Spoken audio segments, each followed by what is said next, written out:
We don't enter live. Oh, happy Saturday to everyone. Happy Saturday. Happy Saturday.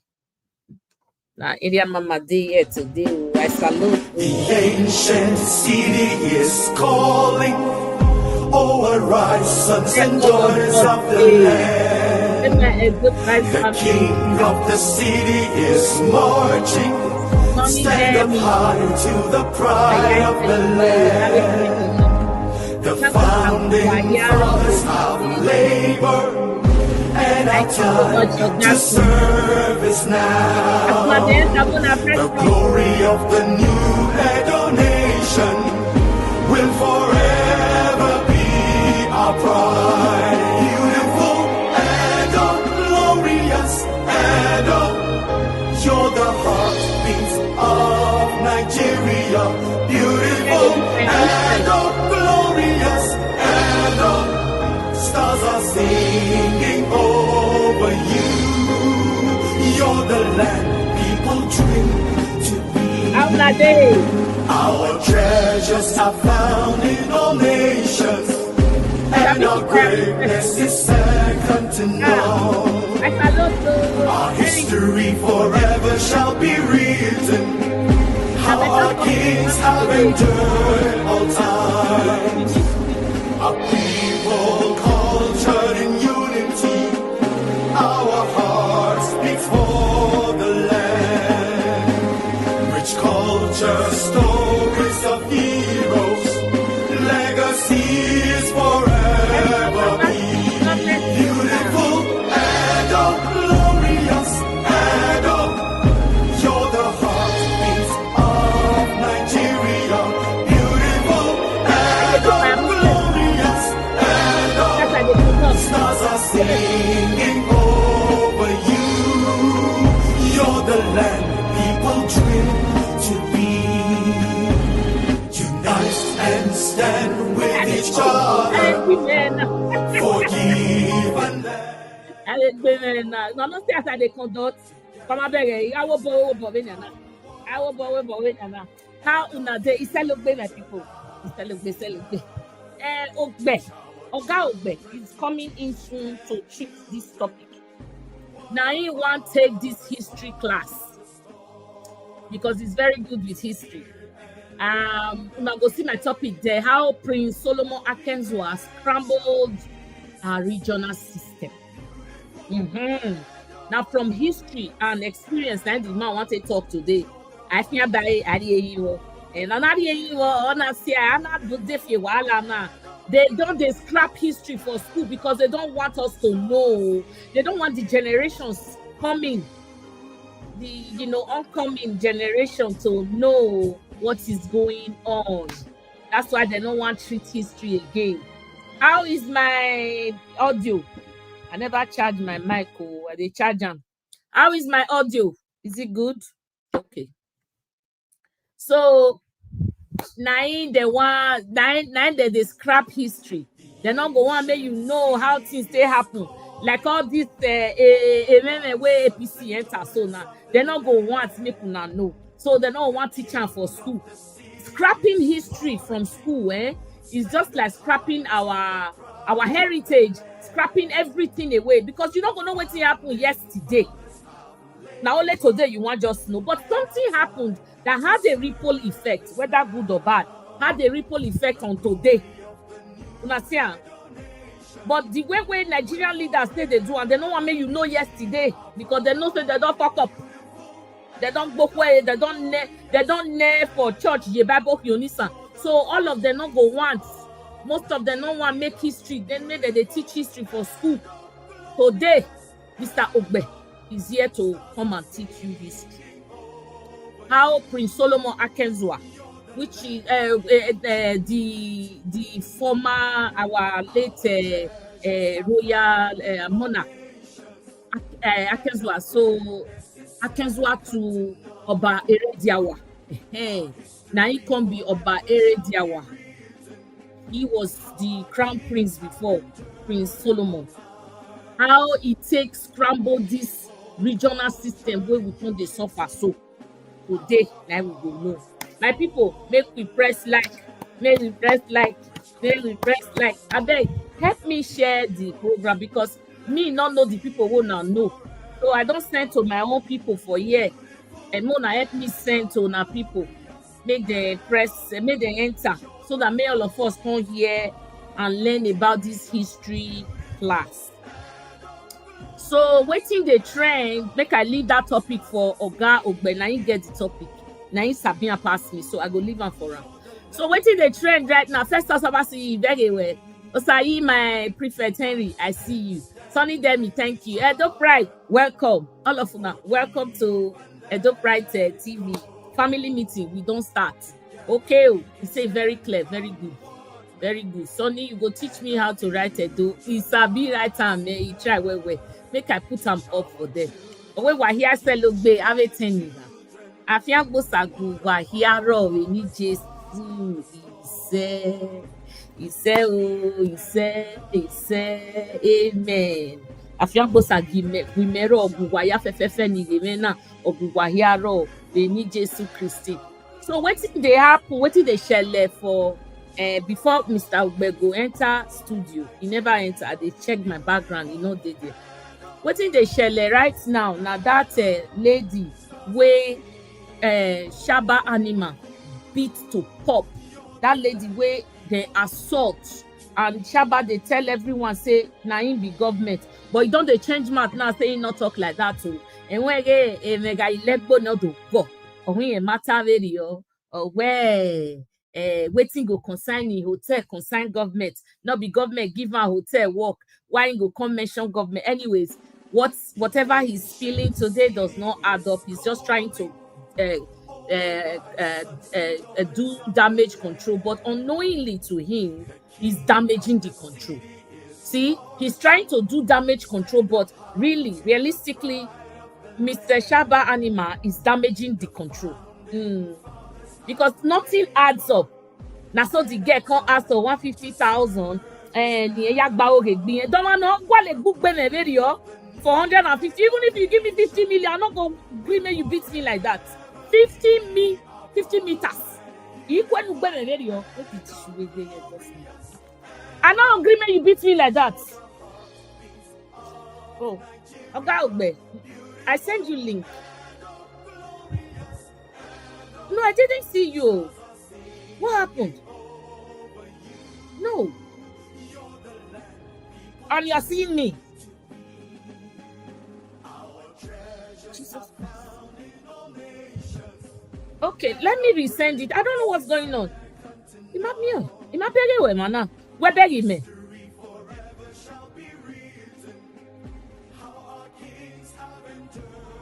Or you want to come back, like log out and log in back?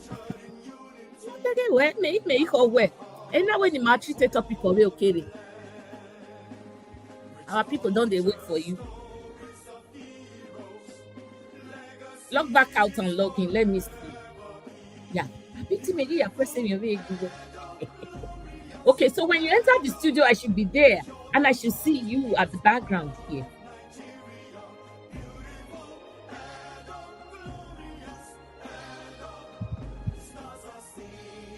And I can't even see you.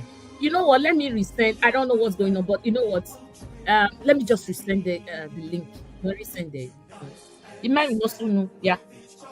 Maybe a link in now. My own. Invite guest. Ideo, Mamudia.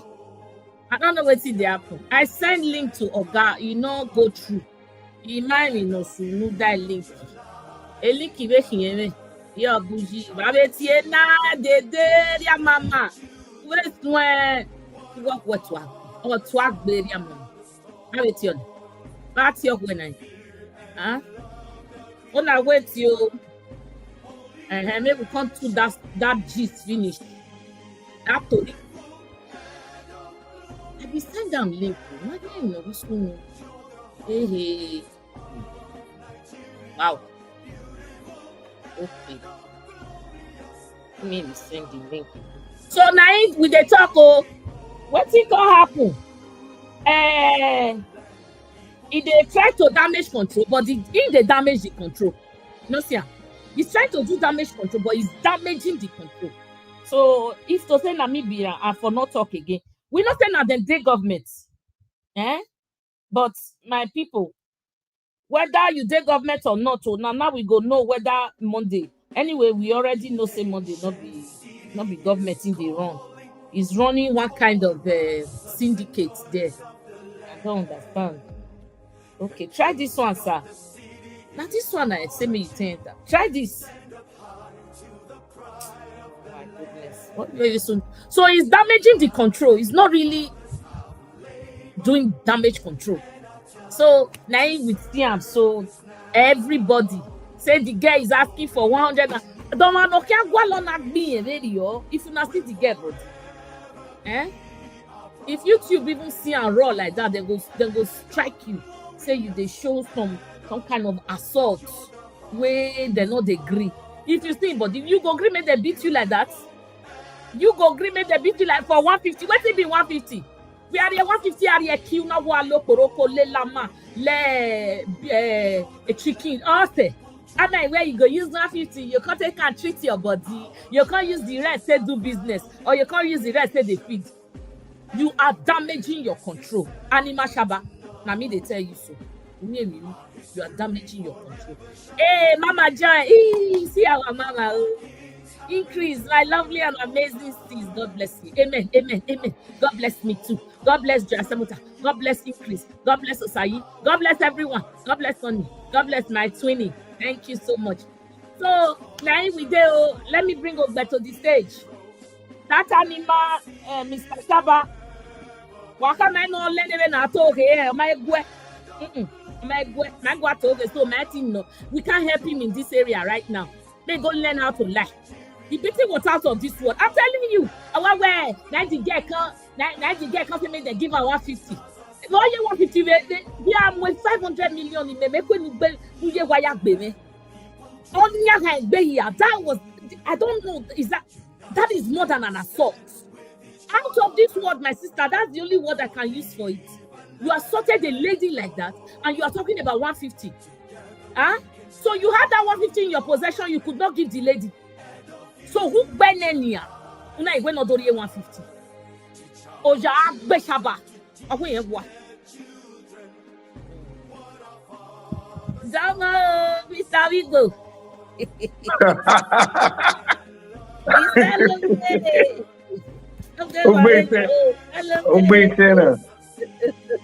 Ogbe'S. Yeah. Matthew. Merry Christmas. And Merry Christmas and Happy New Year in advance. It's a belated Christmas, so I want to thank all. We are still in the spirit, sir. We celebrate to everyone, to the Edo Cry family. Amen. And we are all family. Yeah, I pray God to give everyone good health. Yes, sir. And, so that we can celebrate the season. Welcome to our platform again. You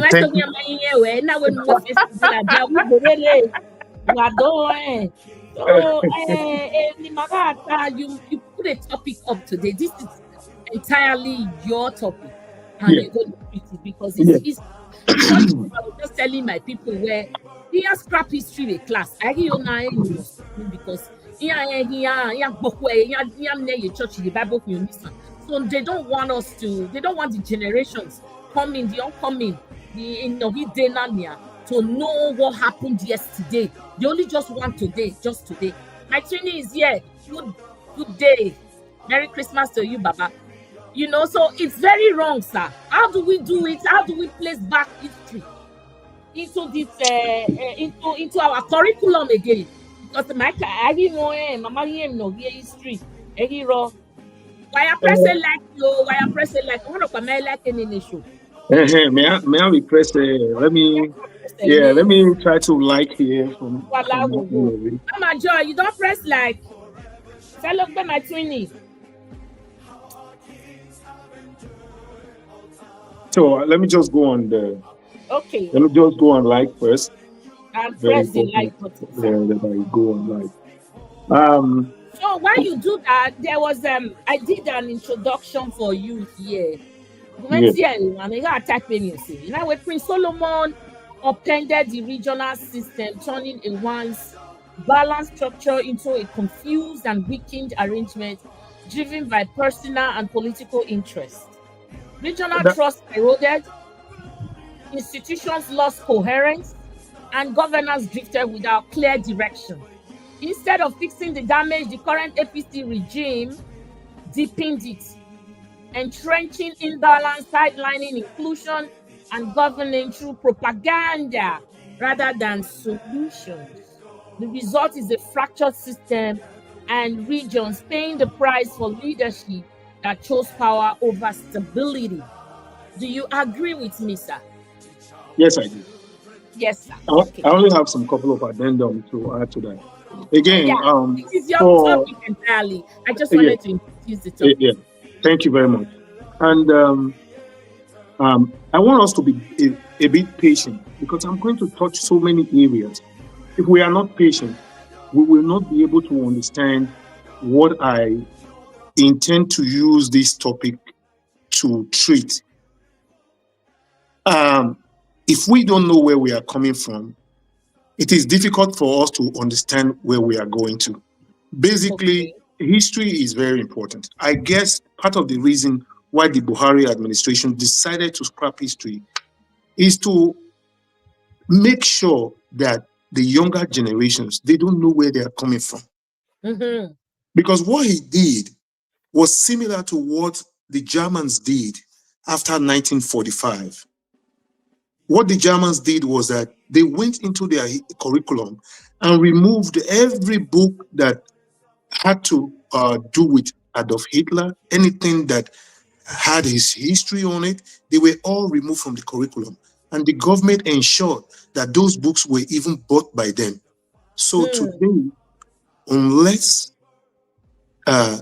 probably outside of Germany, people really do not understand what Adolf Hitler actually set out to do. We know there were a lot of heinous crimes that were committed and so on. But the reason why the Germans took that step was to ensure that no one comes up in that same space called Germany that will say, I want to, reincarnate Adolf Hitler. Hmm. That is understandable because there were a lot of heinous crimes that were committed.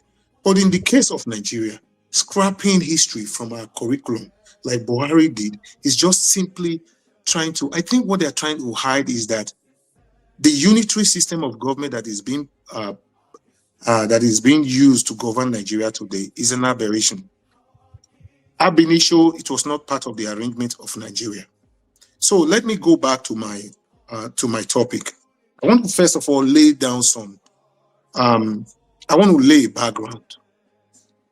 There were a series of constitutional um, measures that were taken before independence. There were, if for those who read history, understand something like the Richards Constitution, the Littleton Constitution, the 1960 Constitution, mainly in quote called the Independence Constitution, and finally the 1963 Constitution. All these constitutional arrangements, they were there to ensure that there was a coherent Nigeria, so that when in the journey, that journey that Nigeria was going to embark itself upon, it was going to be smooth. Hmm. So, and in the history of the world, even when you have constitution, from time to time, Yeah. there are some patches. It's like when you write a software. After you write a software, you begin to put some patches because the software is not functioning the way Yeah. it was originally intended Mm-hmm. to Be. function. So these constitutions, I'm not going to go back to the Richards Constitution, the Littleton Constitution, and so on. Let me. Yeah, yeah, Okay. Yeah. So Joy, where you? So let me just start from the 1960 or 1963 Constitution. So amongst other things in Nigeria, the 1963 Constitution envisaged a regional Nigeria. That Nigeria that will work under the arrangement of regionalism. Mm. So we already know that as at 1960-63, we had the Western region. We had, actually in 1960, we had the Western region, we had the Eastern region, and we had the Northern region. These were the three regions that were in Nigeria as at 1963. And as at 1960. So as at 1963, During the independence. yeah, during independence, at independence, we had these three regions. Mm. So there were so many events that happened in the old Midwestern, in the old Western region that led our father then, Oba Akenzua. Oba Akenzua. Remember, when the British, when they came, they introduced this idea of cocoa. Obafemi Awolowo, as the premier of Western region, took cocoa plants to his own region. We in the now Midwestern region, it was no Midwest at that time. So we had nothing. Yeah. But eventually, when rubber was introduced to us, Obafemi Awolowo actually wanted to also introduce rubber to Western region, sidelining the area called Midwestern region that metamorphosed into Bender State, Edo, and Delta State. Oba Akenzua joined forces with people like Dennis Otsadebe, Anthony Nahoro, and so on, that eventually bettered Midwestern region. Okay. Because there was already marginalization as at that time. Midwestern region till tomorrow is the only constitutionally, the Constitution of the Federal Republic of Nigeria as at 1960 was followed in the betting of the Midwestern region. Midwestern region was bet. There was a plebiscite, there was a referendum. At the end of that referendum, eventually Midwestern region was born. We became the fourth region in Nigeria. That's what we were all doing. Basically, what that regionalism was doing is that you have to pay taxes to the center. Oh. You pay taxes to the center. There was a derivation method at that time. You pay taxes to the center and you keep the other ones to yourself. Not only Western region, it was across the entire country. And that regionalism was to also ensure that we were all able to grow at our own pace.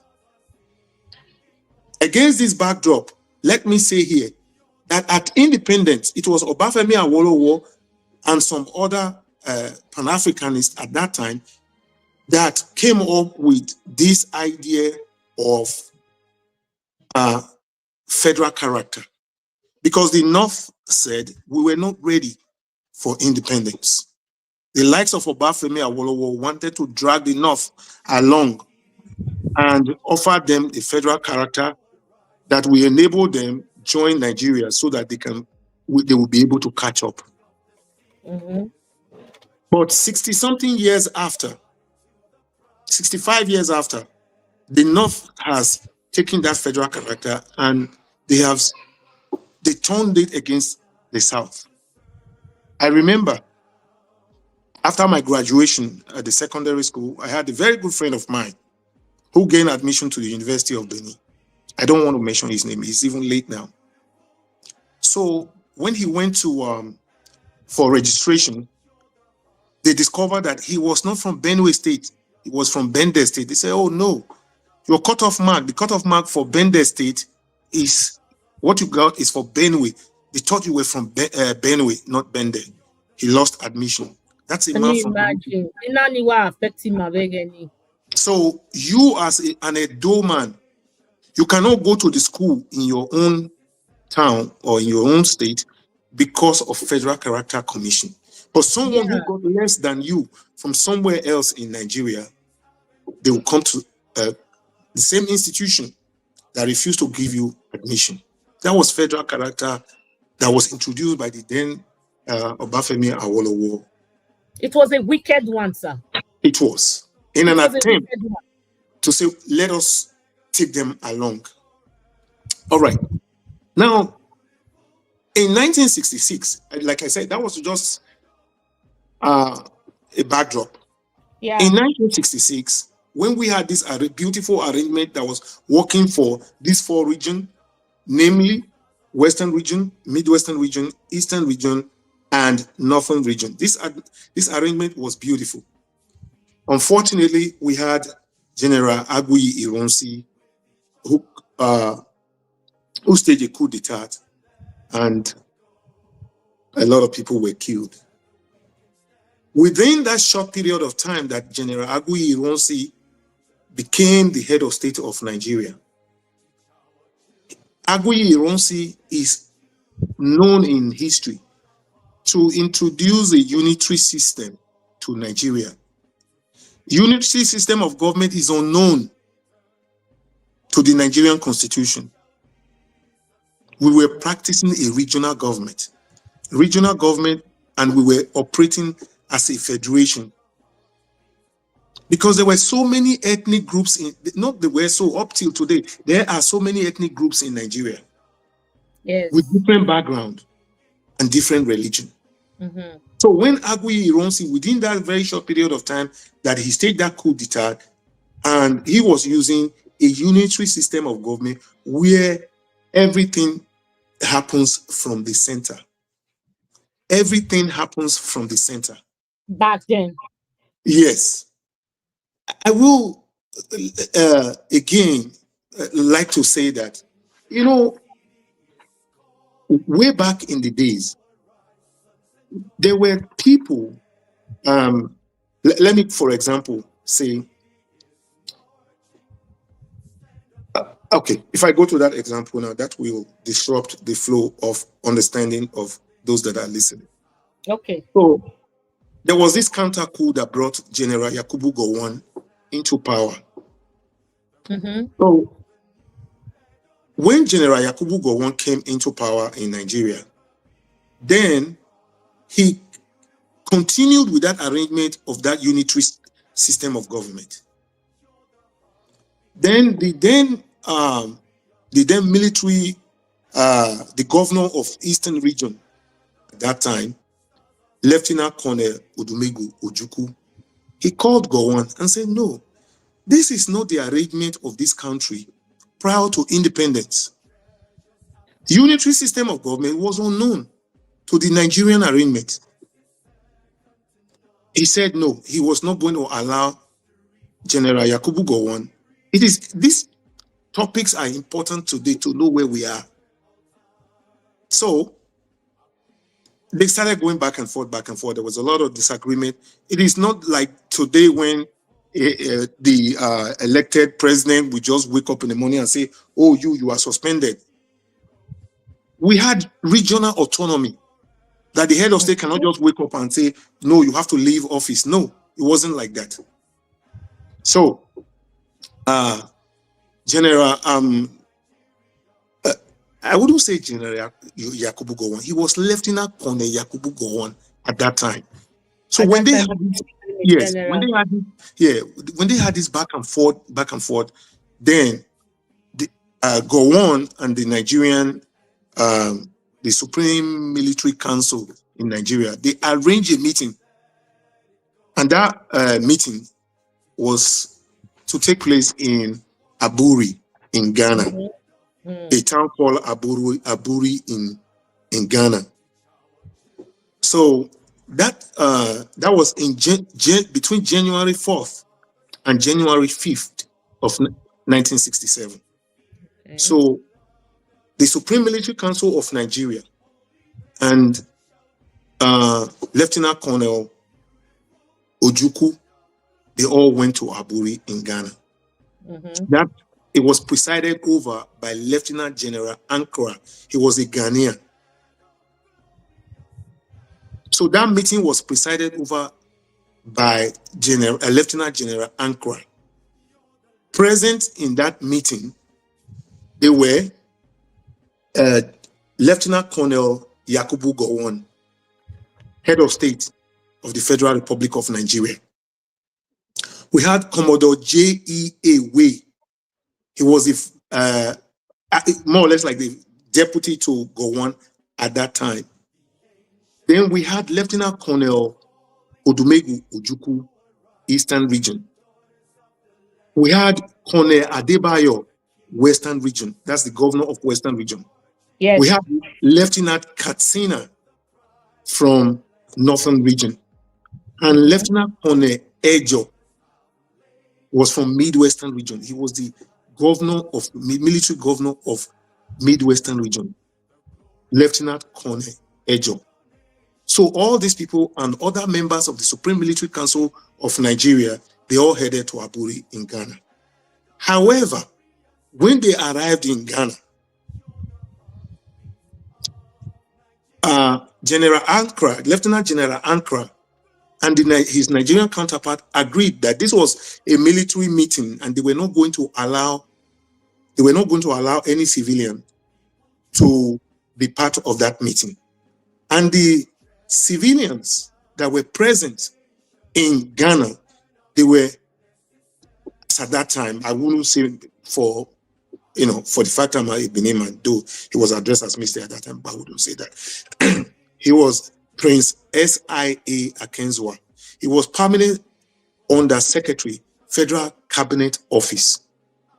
Remember, as you have the secretaries, they also had, because we're practicing regionalism, there were also other undersecretaries for each region. So present, those civilians that were present was Prince S.I.A. Akenzua. He was not allowed into the meeting. Mr. P.T. Odumosu, he was the secretary to the military government. He was allowed in. Mr. N.U. Akman, secretary to the military government, Eastern Region. Mr. D.P. Lawani, undersecretary, military governor's office, Midwestern Region. And Alhaji Ali Akilu, he was the secretary to the military government, Northern Region. These people were not allowed into the meeting. And why? Because they were civilians. Oh. These secretaries to military government at state level, and at regional level, and at the federal level, they were not allowed into the meeting because they were civilians. This was an agreement that was reached between Lieutenant General Ankara and Lieutenant Colonel Yakubu Gowon and Lieutenant Colonel Odumegu Ojukwu and the Supreme and other members of the Supreme Military Council of Nigeria. So, among other things at the table was there were so many ethnic tensions because of the coup of what's his name again? The 1966 coup of Aguiyi Ironsi. Yeah, it was bloody and so there were a lot of ethnic tensions. So they tried to that's one of those things that was discussed. But to cut the entire because of time, I cannot go into everything. Otherwise, I would have even gone to the opening prayers and important resolutions and all that thing. So they agreed that Nigeria was going to return back to regionalism. Okay. As provided for by the 1963 Constitution. Lieutenant Colonel Yakubu Gowon agreed with Ojukwu signing. Members of the Supreme Military Council, they all signed and had this agreement, and that they were going to come back to Nigeria and return back to regionalism. Okay. So when they left that meeting, remember all the permanent secretary that I mentioned, they were all for the region.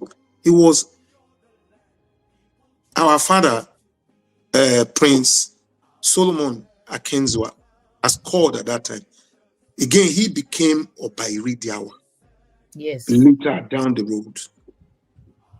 So he went through, because he was the permanent secretary, federal permanent secretary. So he got all this information from Lieutenant Colonel Yakubu Gowon. He read all of them, and kept breeding. So by the time he arrived in Lagos, he advised Gowon that Gowon has sold himself away. He has sold himself away to the regions, that it was not going to be possible to continue with regionalism. That is to say, right there, all this meeting, traveling from all parts of Nigeria to Abu meeting in Ghana between January 4th and January 5th, they reneged on it right there.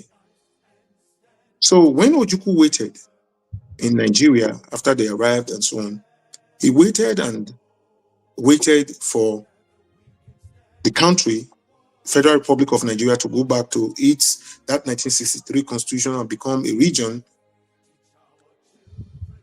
Gowon refused.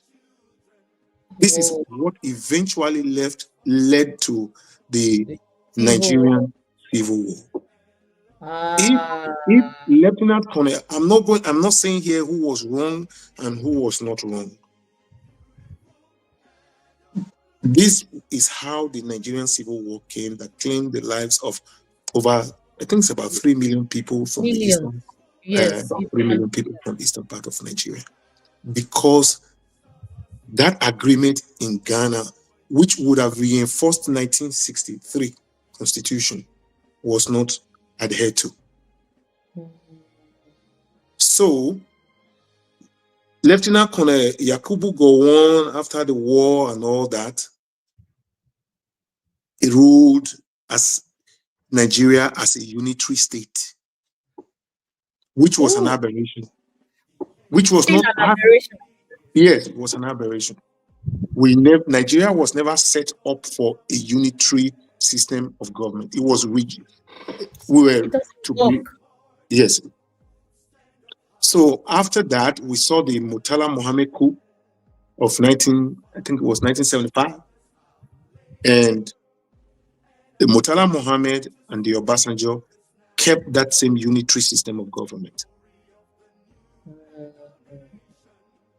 Then, by the time Obasanjo was going to hand over power to Alhaji Shehu Shagari in the Second Republic, they kept that unitary system.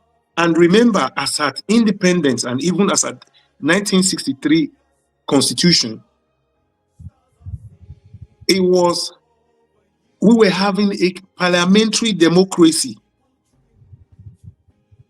where you have the prime minister, where you have the premier. Remember, the likes of Dennis Usaribe, they were not governors, because you don't have governor in a parliamentary setup. These were premier. If you remember, or even Obafemi Awolowo was referred to as the premier of Western region. These people were called premier.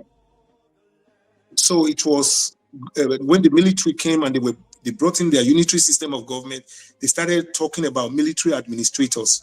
Then later, when Shehu Shagari became the president of Nigeria, Obasanjo has now told Nigerians to go back to a presidential system that was unknown to us from nowhere. The presidential system of government was unknown to us. But what can you really do when you have a man that is pointing gun at your head and is telling you this is what you are going to do and this is what you will not do? You have no choice.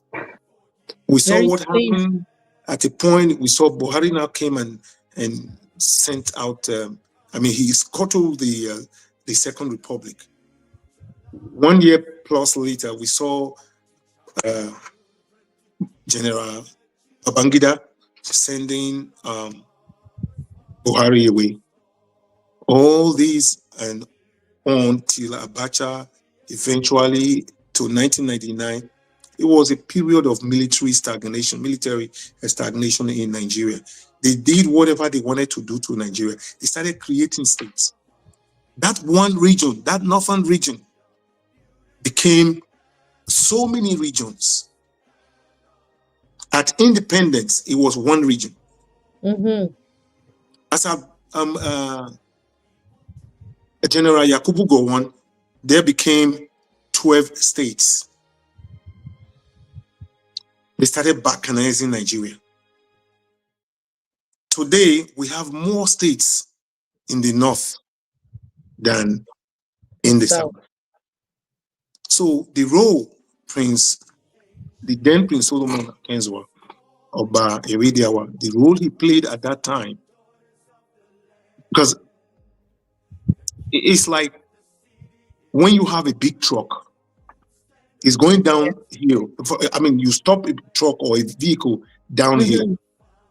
When the vehicle is about to roll and you put a wedge behind the tire, you can put a stop to it. But when it gathers momentum, Nigeria has not gathered momentum. And within this period now, we have been talking about federalism. We've been talking about how to devolve power and on and on. The North has tasted power and it is sweet, and they will not let go that power. But if that wedge, as at 1967 Aburi meeting in Ghana, if that wedge that Ojukwu put on it, Nigeria would have not slided further down the way it is today. Exactly. And to begin to be, it wouldn't be interesting for you to be the head of state of Nigeria, because those at the regions, they had a lot of power. So when you look at it today now, the federal government of Nigeria has amassed a lot of power to itself, to the point that we now see a civilian president suspending a regional that is supposed to be a regional governor. That is how bad it is now. So every shot comes from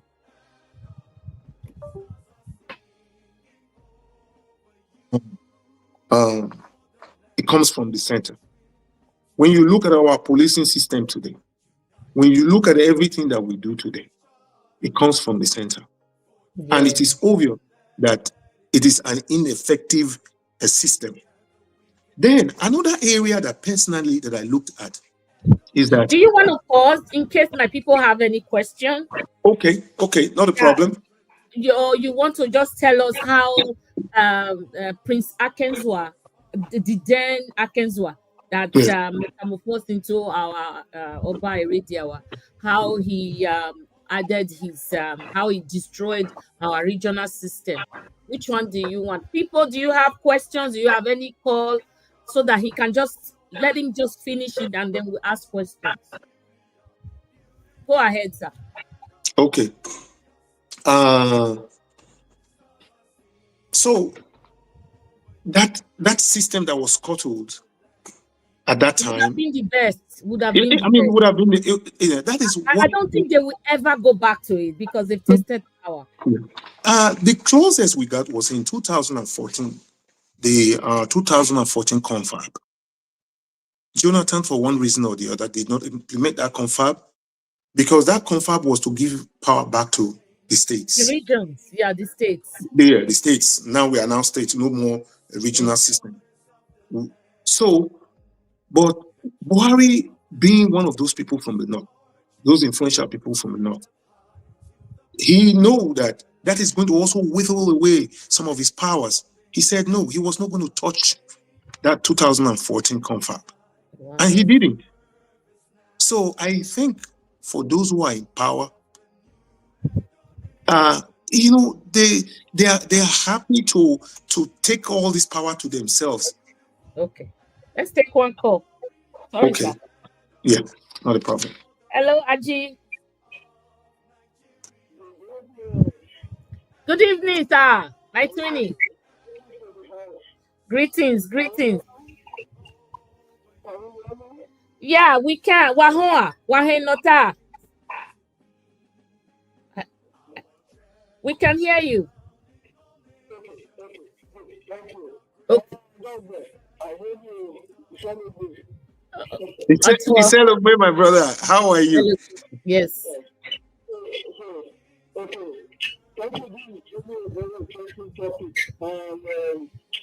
have maybe just two questions for Ogbe'S, and I would like to just try to address this question and That is all that again. So, my first question is, do you think as at that time, regional system of government was really feasible? Looking at the situation as at then, and if we kind of look at it today, does regional system really need to merge forever in Nigeria? That is Okay. the first question. Second question, looking at Nigeria's situation, is the president really the system of government or is the people? Whether it is parliamentary or presidential, is that really the problem we have? My third question will be, is basically linked to the second question. If you look at the people at the end of affairs today, do you think if we were still practicing a parliamentary system, that these people will not have that excesses they have today? Just like what Bola mentioned, who is exercising the power, even what is not within his own capacity as the president, is exerting power way beyond the constitutional possibilities. So even if it was to be a parliamentary system, don't you think this kind of people would have still done the same thing? I'm moving to please address these three questions and I'll come back to that. Okay. Okay. Okay. So he's going to answer your questions. Yeah. Okay. Thank you very much. Okay. So, sir, he just asked three vital questions. Everyone here, welcome. Please, if you haven't liked, this is the time. Thank you for staying with us. This is history class. It's very important. Some are logging out, but this class is important. I would want you to stay and listen. It's not boring, but this is history. So, sir, you want to dive into that question? Yes, first of all, I want to thank my brother Ajibola. The first question is about that regionalism, whether it was really good or not. You see, we got independence from the British people. So when we got independence from the British people, we were to walk like them. Again, if you remember in 1885, during the scramble for and partitioning of Africa, at that conference in Berlin, that Berlin conference of 1884, 1885, the German, it was the French that said, we want to make a black man to be a Frenchman. That's why they did that policy of assimilation. They were trying to make a Frenchman out of a black man. So and if you look at it, till tomorrow, the French people, to a large extent, because of that policy of assimilation, they follow rules and regulation more than Nigerians, who are never wanting to obey any law, any written law. Wherever we are today, thank God for the part of the world that we are in. We have this opportunity to be able to see people from other parts of the world, third world countries. If you see a Frenchman is more likely, when I mean a Frenchman, an African Frenchman, is more likely to still obey rules and regulation more than the Nigerian counterpart. Nigerian counterpart. Even if you have Ghanaians around you, they were also colonized by the British. So that tendency that the Ghanaian man will follow rules and regulation, while Nigerians would be much more difficult. These are my personal observation. Don't hang me to the cross for it. That Ghanaian man is still likely to obey rules and regulation more than the average Nigerian person. So if we had allowed that regionalism, that system to go into us and stay with us, so because if we had practiced regionalism, probably corruption would have been reduced to a large extent. But today, when we are getting everything from the federal government, either as at that time was Lagos or later it became from Abuja and all that. So it is difficult for Abuja to oversee the entire nation. So that is why for that's question number one about regionalism. I felt if we had stayed as regions, remember, under their parliamentary system of government, if, for example, you did not win, like, for example, this last election, Bola Ahmed did not get over 30% of that vote. He did not win the election. So there is no way he would have amassed 100% power to himself and begin to treat Nigeria the way he's treating Nigeria today. So if we were to be in a parliamentary system of government, therefore, he would have been likely to call either Obi or an Atiku to form government with him. So this defection that we are seeing that is turning Nigeria almost into a one-party state, there's no way that would have happened. So, exactly. Yeah. So because everyone in their own region or state have that autonomy, exactly, that power. So now we have to depend in the middle. Exactly. Everything has to come from Abuja. Yeah. And the bad part of our presidential system of government, there are so many other presidential system of government across Africa that says you have to score at least 50% plus one vote for you to be able to be president. Otherwise, there will be a rerun. Okay. So, but when you look at the votes, this last election, our Jagaban did not get more than, it was about 33%. So when you now give power to someone that got 33%, that's a bad system ab initio. Exactly. That's on yeah. So I still believe that if we go back to regions, that's me as an individual, having studied the two, having lived in two countries that one had a presidential system of government and the other one parliamentary system of government, which is here in Canada. So I think if you ask me, I would always prefer, because even if you look at America today, Donald Trump is having a de facto and a de jure control over the United States of America. There's not a problem with that. But if you look at the way that the constitutional, the way the presidential system works, by the time you get that 271 electoral votes or 272 electoral votes, it is an electoral college. Definitely, you've scored over 50% of the vote. Exactly. But in Nigeria, it's just simple. It's just a simple majority. Wrong. And who gave us all this simple majority? The military. So that 1967 coup, that 1966 coup that threw us away from where we were coming from, to a large extent, has affected our way and our way of life. Today, we don't really have what we will call the Nigerian culture.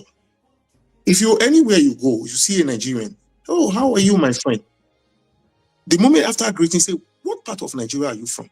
That tells you that we are not the same. They are not contented with you being a Nigerian. They will ask you, what part of Nigeria are you from? To me, it is inconsequential where you come from in Nigeria. As far as you have that Nigerian spirit in you, that is enough. So maybe with the few that I have said, I may have been able to answer this issue of regionalism, parliamentary versus presidential. I will always prefer a parliamentary system of government, especially in a place like Nigeria. Because when we have all these, look at Buhari. Buhari never went to the Senate or look at these people. They don't even go and address the Senate. They don't even know what they are doing.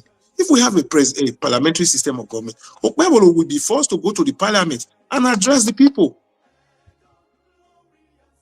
So if we had a parliamentary system of government, that Ogbe'S is someone who's in charge of a region or a state, he would go to the parliament and debate with these parliamentarians before they approve.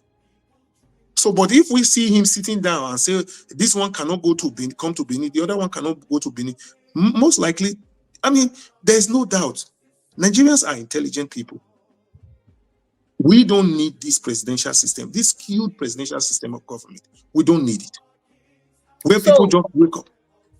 Okay, yeah. So, Mr. Ogbe, you are leading, in your own view, you are alluding to the fact where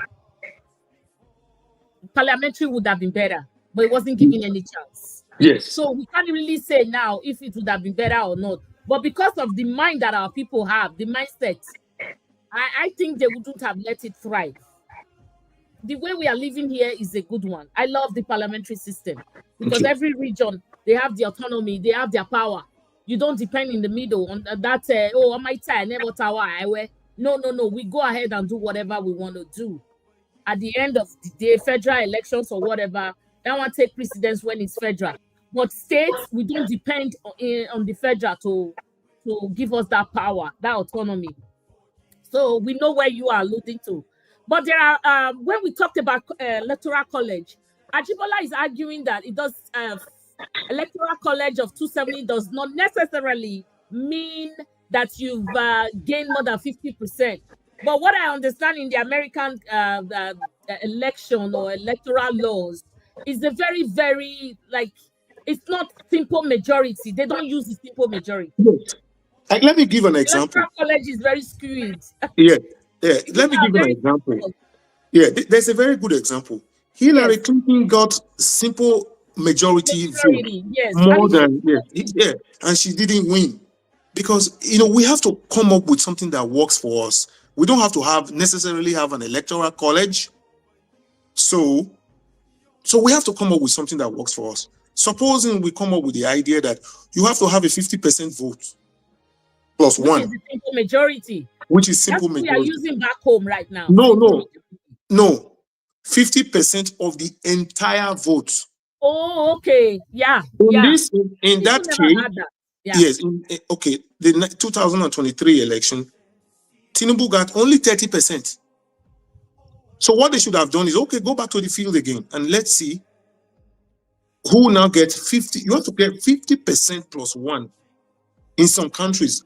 I'm not saying that is the best way. But if it were to be a parliamentary system of government, then you have to call some other political party to join you in order to be able to form government. Okay. For this simple, somebody is getting 30% of the vote. Again, when you look at how bad it is, Yeah. my brother Ajibola, look at, for example, this last Ajibola election. is not satisfied. Okay, what's your question, sir?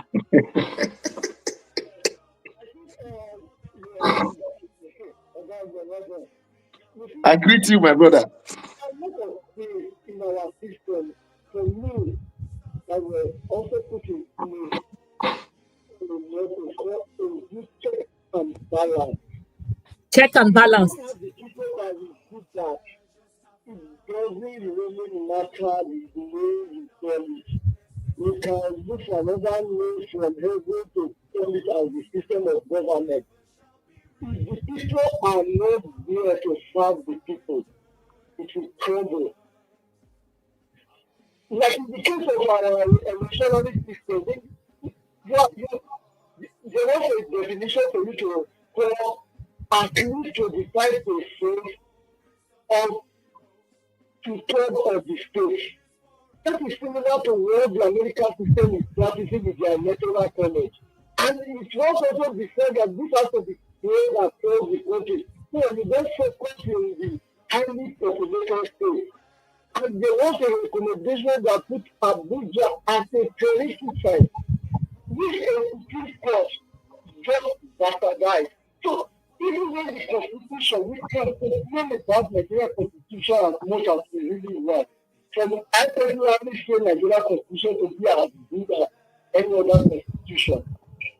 But when you have people that can really morally bankrupt as judges, they will do the same thing. You have a best for example. Everybody complain about the House of Assembly not having their financial autonomy. For that reason, they cannot challenge the government. A government just met, they give them financial autonomy. Mm-hmm. And this House of Assembly were having a conservative one majority from PDP against APC. They were supposed to be in a position that the government would be afraid of them. So every parameter was on their side. They were still want that to behave like slaves. Cowards. Yes. So when you now look at it, the political system of the phone checks and balance, the government doesn't have the right to extend any code without the approval of the House of Assembly. So if you have House of Assembly that are cowards and slaves, and you have House of Senate and House of Representatives that are behaving like slaves, it is not the system that is deficient, rather the people. So it is us. We become morally backward as a people. So even if you can do a parliamentary system, these same people, better people will have it way even easier than the presidential system. Coming back to the issue of, so I just want to throw light on that point of this regional system. Mm. Because we have to recognize the fact that this was already said at the beginning. That it was in 1963. The people of the movement were already so unsatisfied being part of the Western region. That was what led to the breaking of the Midwest out of the Western region. And we should note that even in the Eastern region, the people around River, Trench River, these were also agitated to be split away from the Eastern region. So, as there were other areas, even from the Bengal region, we were also agitating. So, the point I'm trying to make that the economic day, it would have still happened because there were already a lot of agitation for people to break away. So, the only thing that would have still happened would have been the creation of space. Okay. That is happening at that time. We can see, for me, I don't blame Solomon because he was a federal staff working for a federal government that wants Nigeria to be. And that was his responsibility as a staff working for the Nigeria state to advise the best possible way to reach Nigeria. We can see him in some other areas when he became down, but in this task, he was to do what he was supposed to do. And what he did, personally, I don't answer to it. Okay. There was no for other people to make their contributions and maybe to allow them to continue with the Thank you. lecture. Thank you. Okay. Very interesting. Thank you. I'm enjoying it. Okay. So, Oga, Yeah. is you heard all he said. Yeah, So we but want you to tell us why you think yeah. Prince Solomon helped scramble the regional system. Yeah. Or destroy the regional system. Okay. Maybe You got to after this, believe that Prince Solomon played, a role. it's all You right. want to see your counter.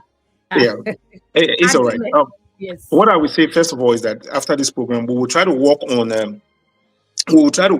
this when people call in so that you can hear very well, because actually I was having a lot of hard time hearing. Yeah, but I think it's, number one, maybe he's lying because when other people call, it's clearer.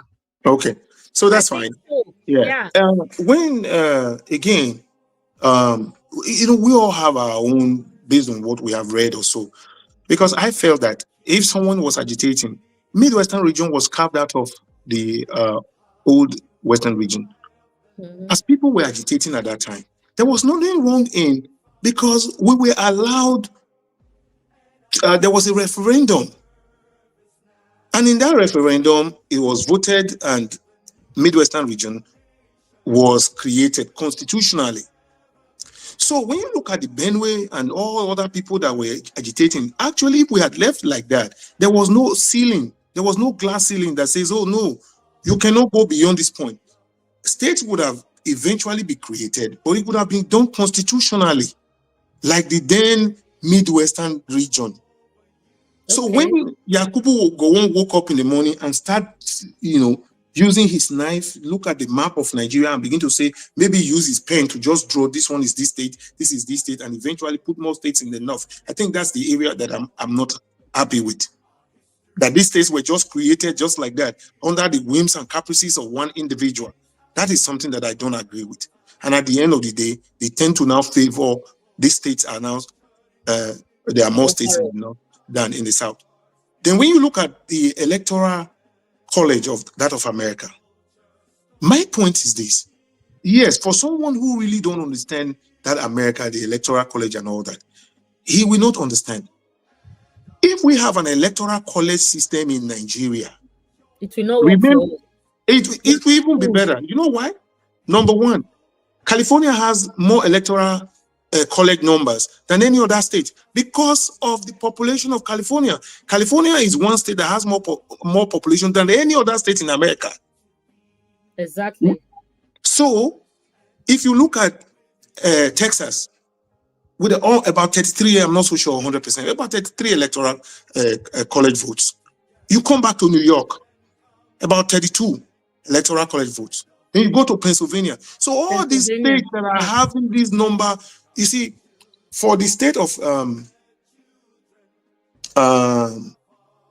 Montana is a very big state, but eventually they have a very small number of electoral college. Why? The population of the people of Montana. When we are now beginning to have 1 million vote come from almost every state in the north, where are those votes coming from? Because of my knowledge of geography, I still strongly believe till tomorrow, apart from Kano State, even the figures that are coming from Kano State, I don't because when you look at it geographically, look at it. Look at that region. You have Sokoto, you have Kano, you have maybe Maiduguri, you have Agadez, you have Niamey outside of Nigeria. Look at that entire region. It's only that same Kano State that have population. But when election comes, they begin to come up with these numbers that we don't know. We have nothing to, we don't know where it comes even now, the numbers in the up north, they are even less because of this Boko Haram thing, insurgency. They are less. But we get numbers when election is when election comes, irrespective of that. So when you look at the American system of this electoral college, so these states that are having more numbers of people, not number of people on the paper, like Florida, they have more electoral votes. Pennsylvania, New York, New Jersey, California, and all that. So these are all these people have the numbers. Yes. When you are now looking at someone like Kebbi State coming up with some votes, so I think we have to go. I agree with him. We have to come up with something that works. Also, based on what Mr. Ajibola have just said, our people. But it is the government that will come up with policies that will reshape who we are and the way we do things.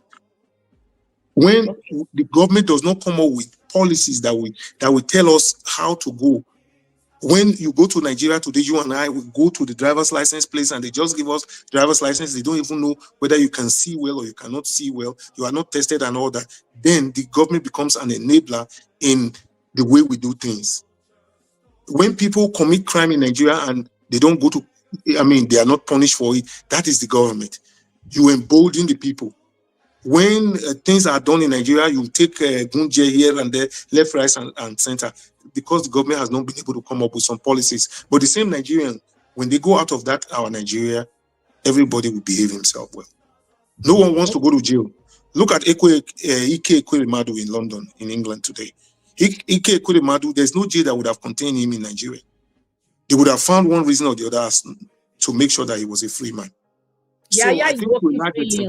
Exactly. To a large extent. Let's go back to that Prince Solomon, sir. I don't want you to to digress. Yeah. So, in my own opinion, because you see, I didn't put the blame on the secretary of region. I didn't put blame on any secretary of any region because he was a permanent undersecretary, federal cabinet office in Nigeria at that time. So he was the one that was directly in charge of communicating with Gowon, and he was the one that told Gowon, don't do it this way. So if we had gone at that time, we had gone back to regionalism, there would definitely be agitation. People will agitate for states and all that. If it is done constitutionally, and again, Gowon is not supposed to have stayed there for too long. The military was an aberration. Return Nigeria back to democracy. It took too long a time From that from the Aguiyi-Ironsi coup, the coup that brought Gowon into power, all the way down to 1979, before eventually we saw Alhaji Shehu Shagari. It was too long, and so many things have gone wrong within that time. So again, when you look at the military administrators we had within this period of time, these were not that people who were so raw in their approach. Go and look at the Third Mainland Bridge and on and on and on. People, they still had the people in their mind. So for me, that advice of telling Gowon to renege against that Aburi meeting, to me, I have a beef with that. I see. And I'm going to add another thing to it. I see. Our father, when he became Omonoba in 1983, Justice Muhammad, Justice Muhammad Weiss came up with this judgment that the current Warri North local government, that is an Edo land that was given to us in 1983. He was our Oba at that time. Maybe did not join enough forces with those military administrators. I don't know who was the military administrator at that time because I already left Nigeria. When that area, that Warri North local government area, was taken away from us and was given to Delta State, to me, I feel pain, not like every other person. Because as our monarch at that time, he should have collaborated just the same way Akenzua collaborated with Dennis Osadebe and other politicians of that era to ensure that the bettered Midwestern region. That is the same way we would have ensured that the Edo State that was bettered had an access to the Atlantic Ocean. But that didn't happen. I think Edo State was created in 1991 or somewhere around that region. So he was still in power when Edo State was created and carved out all our, we talk about the Bight of Benin. Bight of Benin. Today, we don't have access to the Atlantic Ocean. The reason why, look at it. Look at Morocco, Algeria, Tunisia, Libya, Egypt. Look at all these states.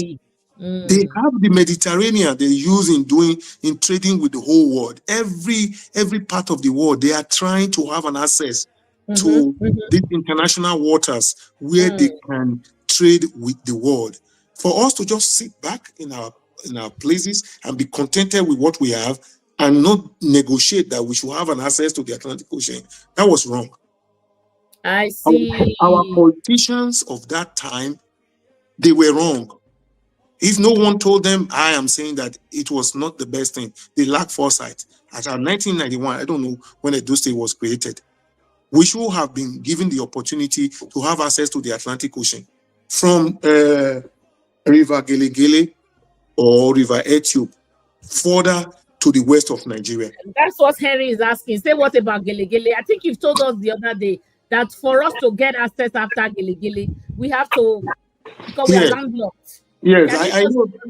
Reiterate. Yeah, I know there was another gentleman that was bringing up this issue the other time that River Gelegele. Please, for those, the internet is there now. I remember when I went to school, there was no internet. When you are doing research, you have to read books. You have to carry one book. Maybe you are looking for just one paragraph, but you have to read in order to get them out. But today there's Google. Please, everyone should use Google. Gelegele River did not empty itself into the Atlantic Ocean. It emptied itself into River Ethiop. So that is the reason why we don't have access to the Atlantic. It's not a direct source. No, it's not direct. So that Gelegele River emptied itself into into River Ethiop. And Ethiop further went to Atlantic Ocean. Atlantic Ocean. Yes, so for us to have that access into Atlantic Ocean, we have to kind of borrow again. And Ethiop is in River Ethiop is in Delta State. So we are locked up. We don't have access to the Atlantic Ocean. Wow. So, I see where your beef is coming from. So that's on that side. I know, because it sounds more like it's educational. I know we will not have a lot of views. I have not watched it, but I know we will not have a lot of views. But it's not every time we will just be doing. For me, it is good that what No, I no, know. Let me, this history is very good, taking us back to what matters because the ripple effect of what is going on today. yeah. But they block history from school. The- Anthony, thank you so much. Edo State was created in 1991, but I don't know, I don't remember the exact date. Or wait, 27th of August, 27th of August, Wait, 1991. till Yeah, Mr. thank you so Antonio much Nicola, for, wait, your yeah. apt response. Thank Okay. you. Emperor, I see you. Thank you. Merry Christmas to you. Friday. Thank you so much, Anthony. You answered this question. Okay, Anthony has given you my location. Thank you for coming. At least, guys, go and like. This topic is really interesting. I see where your beef is coming from, that he didn't do enough. Number one, he gave that opinion, or he advised Gowon not to, cut into what would have given us a regional government. Then number Yes. two, he didn't do enough when he was already the Oba to ask further. Why in Yina? You've given us a those states. We do not have any way out.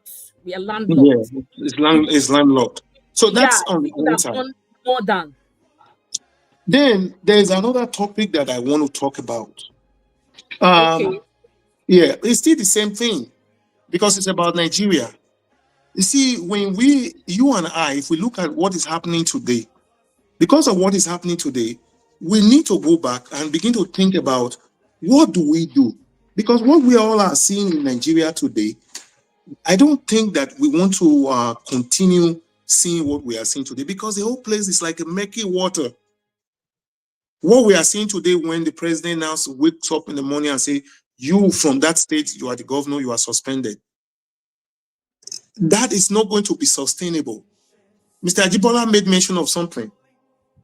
Okay. Part of the Sorry. caveat, yeah, part of the caveat that was in our constitution that says, for you to be president of the Federal Republic of Nigeria, you must also win two-third majority, to have two-third majority in two-third states and Abuja.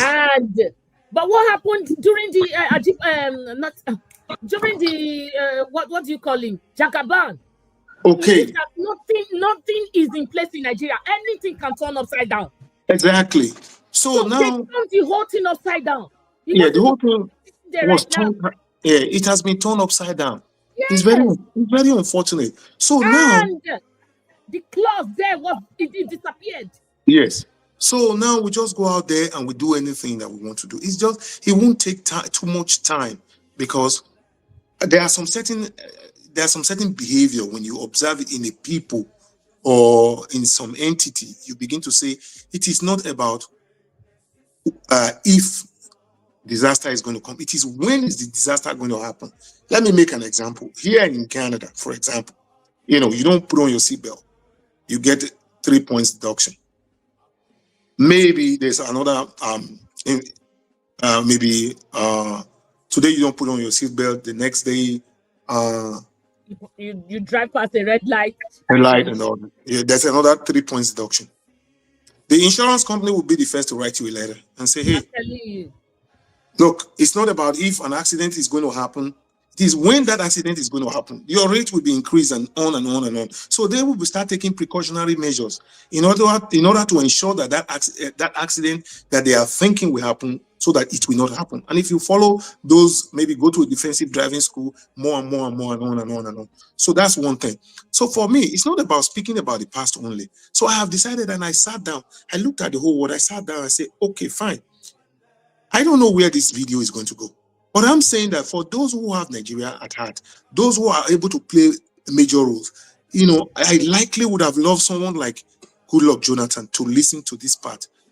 Every part of what I'm saying, I would have loved this video to go to Goodluck Jonathan. I have a reason for saying Goodluck Jonathan and OBJ We and tag other, him. yes, and OBJ. You see, based on the way Nigeria is going now, it is not sustainable. It is about when we are going to have a big major problem. It is Are not we not having the problem already? okay. So, in order to begin to draw the curtain, I will go back to the French Revolution of 1789. After the French Revolution of 1789, Europe came together. Russia played a big role. There was a country called Prussia then. France played another role. They all came together. First of all, after the French Revolution, that was 1789. So in 1818, there was what you call the Congress of Aix-la-Chapelle. It's a French word. It's a French town. That Aix-la-Chapelle is A-I-X, La Chapelle. Maybe the French might call it Chapelet. I don't know. I'm not good with French. Chapelle, yeah. So, my daughter can speak French a lot. Yeah. Okay, that's nice. Chapelle. So, imagine what we told the H. Your consonants that are silent. Yeah. Yes. So the Congress of Aix-la-Chapelle, the Congress of Vienna, there was also the Congress of Verona, and there was also the Treaty of Chaumont.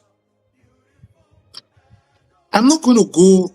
It was between 1812 and 1818. That was when all these congresses happened.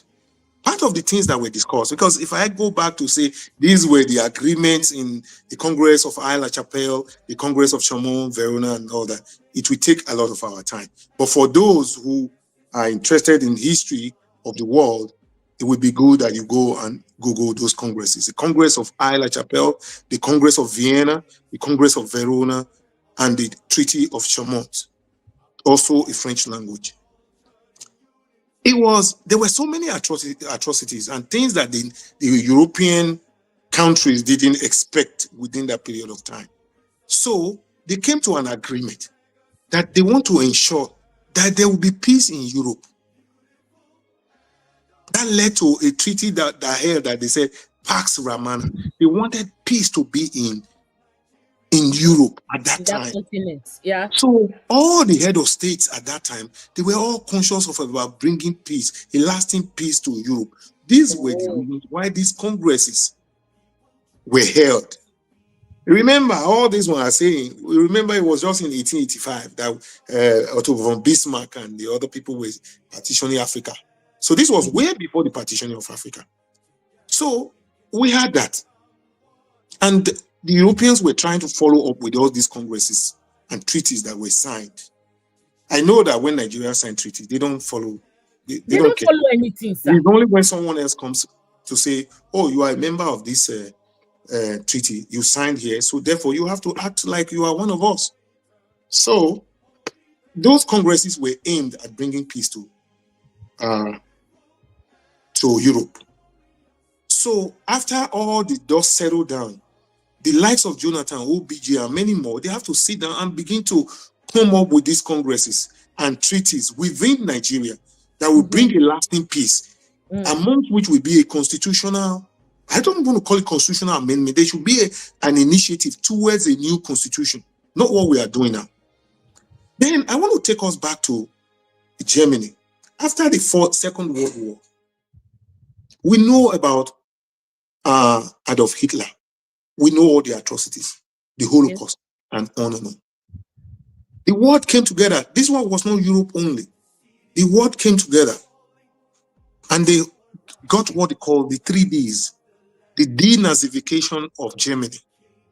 Denazification of Germany. That's 1.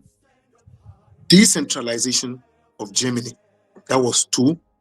3 was the demilitarization of Germany. 1, let me go back.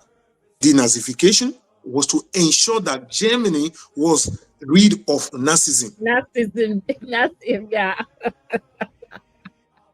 Decentralization of Germany.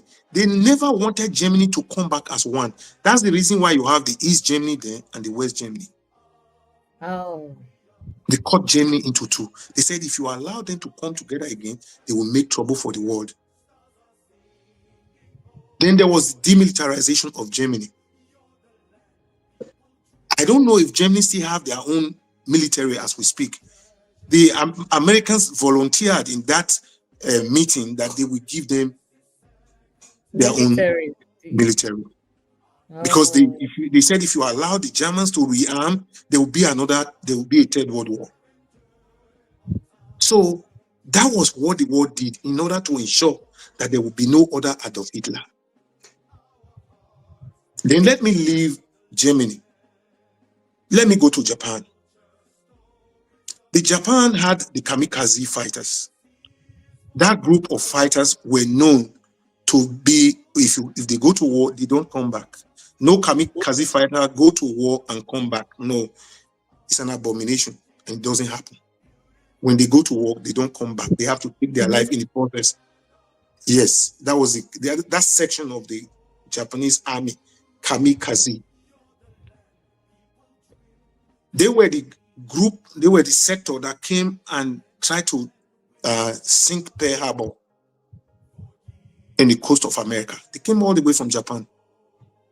And once that was done, remember, that was when Harry Truman, that's when he allowed the Enola Gay fighter to go to Hiroshima and Nagasaki to go and drop that atomic bomb. In Japan. In Japan. Yeah. Attorney is telling us that Germans have military now, but they are not allowed to have nuclear weapons. Okay, that's good. I mean, after all these years, since 1945, since 1945. So now, I mean, it's gradual. Maybe after another 10, 20, 50 years, they will have, you never can tell. Nuclear weapons. Yeah. Yes, so now, what the Japanese, after that Hiroshima and Nagasaki, the Americans also said, we will not allow the Japanese people to rearm. They said they will not allow that. That is why their nuclear power is for electricity and other things, but not for fighting wars. So they also volunteer. That's when the Americans volunteer that they were going to go and put their army in Okinawa in case there's anyone who intends to fight Japan. They will take up that responsibility. Because when Japan was armed to the teeth, they had that section, that section of their military called the kamikaze. They were suicide. That's what happens. They go and they don't come back. So that was what they did in Japan. When you look at the role that the world has played, when they see aggression, when they see power being abused, like I said, we saw the Treaty of Chaumont, we saw the Congress of Aix-la-Chapelle, Verona, Vienna, and all that. We saw this. So I am of the opinion that the likes of Jonathan, the likes of OBJ, still very active. After all this dust settles down, there will be need for these statesmen to come together and begin to think about how and what do we do in order to avoid one day these politicians, they don't dress up one goat or a monkey and they will tell us this monkey is a human being and he can rule Edo State. APC can do it. So they have to ensure that these are things that will not happen again. We should make sure that no president will ever wake up in the morning and say, if you don't belong to APC, we will do this XYZ.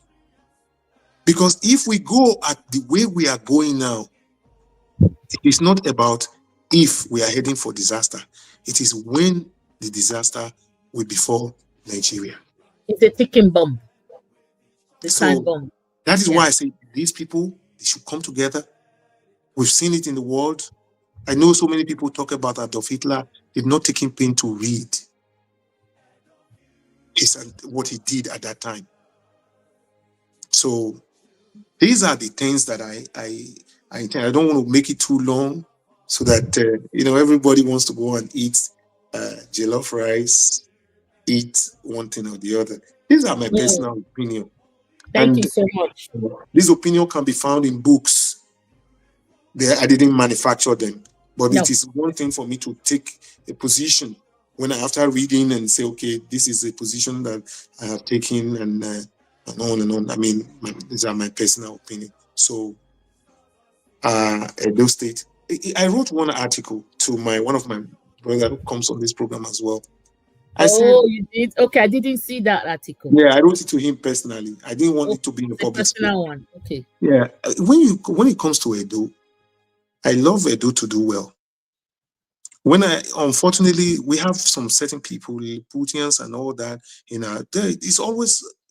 that's part of the society. All of us, my head if you won't reside up. But what I'm saying is this: the constitution of the federal, if we want to remain in Nigeria, we should begin to think about how we can obey the rules and regulation, play politics that will favor us within that same space, Nigeria. That one is very expensive. But otherwise, if we want to renege and say, no, we don't want to belong to these people anymore. Yes, we want we want our Benin Empire again.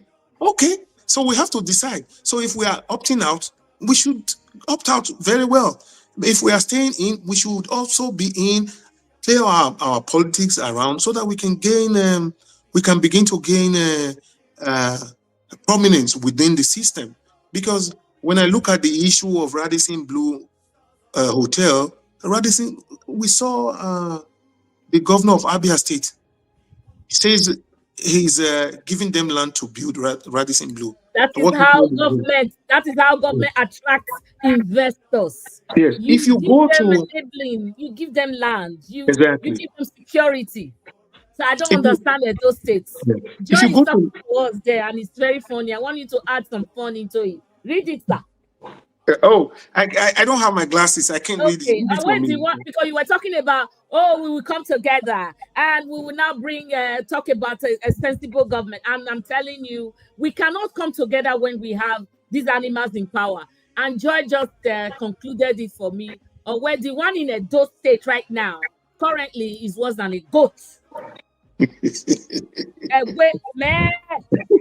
it's worse than a goat. They just brought somebody, foisted that person on us. Whether it's a chicken or they dressed him up. This APC can do anything. They went and wore those malaboki, the robe. They wore them a Kazakh. That's a Catholic priest. Kazakh. Yeah. Kazakh, yeah. Kazakh. They want them Kazakh to come and behave like their bishop. So these people can dress up a goat, a dog, a chicken, and say they're human beings. Nothing is amiss. APC can do anything and everything for power. So all this one that we've been talking about, I just want you to learn. Then I can also just add my sense if I have. Yeah, the point I was making was that if you go to Lagos Murtala Mohammed Airport today, you will see our Benin bronze carvings and all that. They are being sold at the airport when you are leaving, not outside the airport. When you are in the lounge, when you are about to leave, before you get to that lounge, you see all those Benin artifacts, those Benin carvings and stuff like that. They are selling them in the airport. I've seen them in Murtala. Yes, I saw them. Yes, at the Murtala Mohammed Airport. But here the Edo people. Yes, we the Edo people are against people coming from somewhere to come and buy these things. This is just the problem. They want in order to create a new economy. You know, this is my prediction. If the mower is not allowed to stay, I don't care whether it's Obaseki that brought mower or whoever brings it. As far as these infrastructures are being destroyed, Radisson Blue is already going to Abia. One day, we will hear of another name. They will say Museum of Lagos State Museum of West Africa. Yes. Because they don't want the Beninese to be angry over it, they will say, don't bring their artifacts, don't bring it here. Yeah. Well, bring that of other West Africans or other West African states, bring them and we will put them in there. And people will come and see them. What we said to destroy that we don't want because of one individual, other Nigerians are waiting. They will line up to go and get it. And they will use it to enhance their state. They will use it to make money. We don't have any. Who's coming to Edo State to invest today? Nobody. So you go. So that museum we are saying is Emowa, or whatever, more, whatever. We are very soon, between now and another 2 years, one state within the Western region and all that, they will come and say, we have a museum of this, that, this, that, this, that. Stylishly, they are all listening to what is happening in those states. Since you people don't want it, they will take it. And The Radisson Blue is gone to another state now. So that so what happens to the structure, sir? Because the building is already there. The building is there, and I mean, we saw Oshomole sold Ogbe'S cement factory when he was in government. He sold it. What did we do? Yeah, so one government is going to come and sell the building. Yeah. And they share the money. Oh my God. So I am saying that one of these states in southern Nigeria will come up with an extensive museum. And that museum will be state of the arts. And people will come from Europe, they will go there. They will say, don't bring Benin arts. At that time, the Beninese will be the one to beg and say, let us go and put our stuff over there. Enough of this hatred. We have to begin to show love to ourselves. Thank you, sir. That's where I draw my curtain for today. Yeah, you did well today. Thank you. When you're just talking about history, sometimes I freak myself. Why didn't I even study history? It's a sweet, oh my goodness, beautiful. Talking about, I just know maybe here and there because Olaveho, I didn't do history. So I love it when you talk about it. And I do want back to it because from yesterday is when we see today, or how we shaping our future. Yesterday comes into place. We just don't wake up to have a future. There is something, coming before today. Yesterday really matters a lot, and we don't have it. They're scrapping it out of the schools now. They don't want us to know what happened. They don't want the generations generations coming. They don't want them to know. And it's a pity because of what?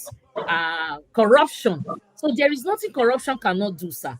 So we were, in the beginning, we were in the middle of your topic. Ajibola raised the point that he doesn't believe that His Royal Highness played a role. And you said this is what he did. He directly advised Gowon not to adhere to the advice or whatever, the treaty that they went to sign in Ghana. So I got that. And I'm also alluding to the fact, but we don't know what if he had said yes, okay, Giawe, and it didn't work out. So they never tried it. So we don't have, I don't know what to say, because it was never put in place. So we do not know if we would have failed or passed. But the way I see Nigeria, maybe if it were in place at that time, some kind of corruption would have been cut into half, because there will be regional government, there will be autonomy.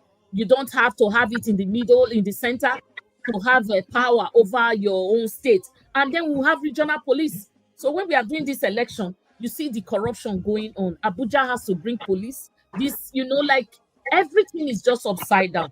With the way our mindset is, Oga, I don't know if anything would work. Maybe we'll start working and at the middle of it, they'll bend it. Just look at all the rules they bent for Tinubu to be able to be a president today. I never thought in my wildest dream that it is possible, but they did it anyways. So what do you say to this kind of country, this kind of people with this screwed up mindset? It's very screwed. A mindset of him, or maybe that we do not want to do the right thing because it does not favor us at that particular point in time. Do you agree, sir? Yeah, I agree. The people of Nigeria, because like I said, it was in the Berlin Conference of 1885 that the French president said that they want to make a Frenchman out of a black man. Mm-hmm. And we are seeing it in the behaviors of people because of the way and manner that our leaders, that some of these our leaders that we try to emulate the way and manner they have conducted themselves over the years, and we created a society that is lawless. We have always created a society where there are some certain individuals that were untouchable. So once we create this, so in our society, some are untouchable, and they begin to corrupt absolutely. For example, when you look at the cows of the ranching, there's no ranching in Benin. Most of these animals that they use in perpetrating their evil are owned by the untouchables. So when in everywhere, when you have these group people that you cannot touch, they begin to do some certain things, and these things that they are doing, that is inimical to the state. Yes, So inimical, very. So I am of the opinion that maybe we got independence too much in a hurry, that we were not groomed to an extent. I remember in the days of my dad, when my father was alive, if you are in the civil service, you cannot just stand and be building a big mansion and everybody is seeing that, oh, it's John, he's working at Ministry of Finance, he's the one building this house. You cannot do that. But today, all our politicians, they build these massive hotels. Who talks to them? Nobody. They are untouchable. So we have created a society this society that we have in Nigeria, it cannot work. Where people don't respect, look at, we're talking about Shaba. It is not sustainable. Because these people don't, because you are close to the governor or you know the governor, so you don't obey rules and regulations. No, they don't. You become government unto yourself. This is what they wanted to do in Obaseki's government, and it pushed them out. Exactly. So when these people begin to exercise power that is not arrogated to them by the constitution, like for example, now we see our governor saying, tell if he cannot come to Benin, come and bet me, and all those kind of, like a primary school kid or kindergarten kid bet and all that. So when we begin to give some certain powers to ourselves that is not for us, and the courts, on the other hand, are singing on your mandate, we shall stand. They shall collapse. Then we don't have a country. No, sir. It's not about if, it is about when is this fourth republic, when is it going to collapse? If we keep on, yes, with what we are doing now. So now, MOA is in court. And I just think that that's the number one destruction of that MOA. Let's just take a hypothetical example. Now they bring MOA back and say, okay, and now MOA is opened again. Do you think these white men will ever trust us to continue? First of all, this government does not have the know-how to continue with MOA. Even if the court says anything, they don't have the know-how. So it's dead. It's dead. Unless maybe if they are able to surprise me, it would be great. They don't have the know-how. Who are the people that are there? Is it people who cannot read a budget, that are going to go and talk to foreign investors? I sent you a... Can't bet with them now. Maybe we can't bet. I sent you a link. And there was President Jagaban is... I don't like to call him president. He never won any election. Okay, I mean, for people to understand. Yeah. When you see Tinubu, he came up with more or less like he's going to be his presidential campaign council. Oh, yeah, more or less like that. I thought that. And you are he started giving them positions. You are going to do this. You are the one that is going to do this. The man that is saying that he's going to give him 3 million votes or whatever vote, he excluded him because he knows that this man does not know anything. No. So what I mean, because is he going to come with Ogbe'S and start fighting everywhere? No. So if you see the man that you say you are working for, there's a council that has been constituted, people to work with him, he excluded you. That tells me that the man you are just talking about? The man knows you very well. Oh And you're not yeah, oh yeah. capable of doing All those one anything. is just lip service that is offering. He's just doing a eye service. He knows So, he's nowhere.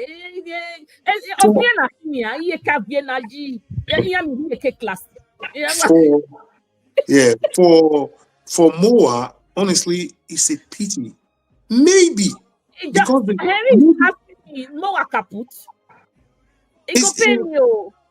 the only way, maybe because the Europeans have That building invested, is just going to be wasted. maybe because they've invested a lot of money in it. Because you see, the problem here that a lot of Edo people don't understand is this. They are thinking that these white people, these Germans, it was Germany actually, they were stubborn. They said, if we give you this artifact, you cannot preserve it. Then Obaseki told them, okay, come and do this thing the way you preserved it here. Come and do it. I will give you land and you will do it. So the This cost is how of government brings investors. so They have to chip in something for something. Yeah. So the cost of this work that they have done, they think that money was given to Obaseki and he swallowed it. Yeah. So not knowing that that money has not been given. So they are thinking, okay, it's money. We just we chop the money. We just share the money. So it is unfortunate. Everyone is thinking about money, money, money, money. That's why last week when I called in, I was saying, oh, I wish Charlie Temple was still alive so that he would begin to see what unravel after he has sold those states. Himself, Johnson, Agbonayima, Hiozua Johnson, Agbonayima. These are the people who sold those states to Oshomole. And this is what we are getting. Odubu put a stanchion in his village for 8 years. Nothing. What did he do for us? Look at the Zeyamu. If you get to Abudu, before you get to Ogan, there's a road on the right. That's the road that goes to Igododo. I mean, it's not motorable. And it's from Orion local government. And this idea of this 774 local government, the Nigerian government is banding around. This that anything they say, okay, bring one person from 774 local government. My God, Orion local government is like some state in Nigeria. That's another massive state. Umode, Ovia Northeast, Ovia Southwest or so. Look at all these 7 local governments. They are among the biggest local government in Nigeria. Very extremely big local government. Is not why do we still have 7 if not for zoology? Why do we still have 7? Exactly. Then when you call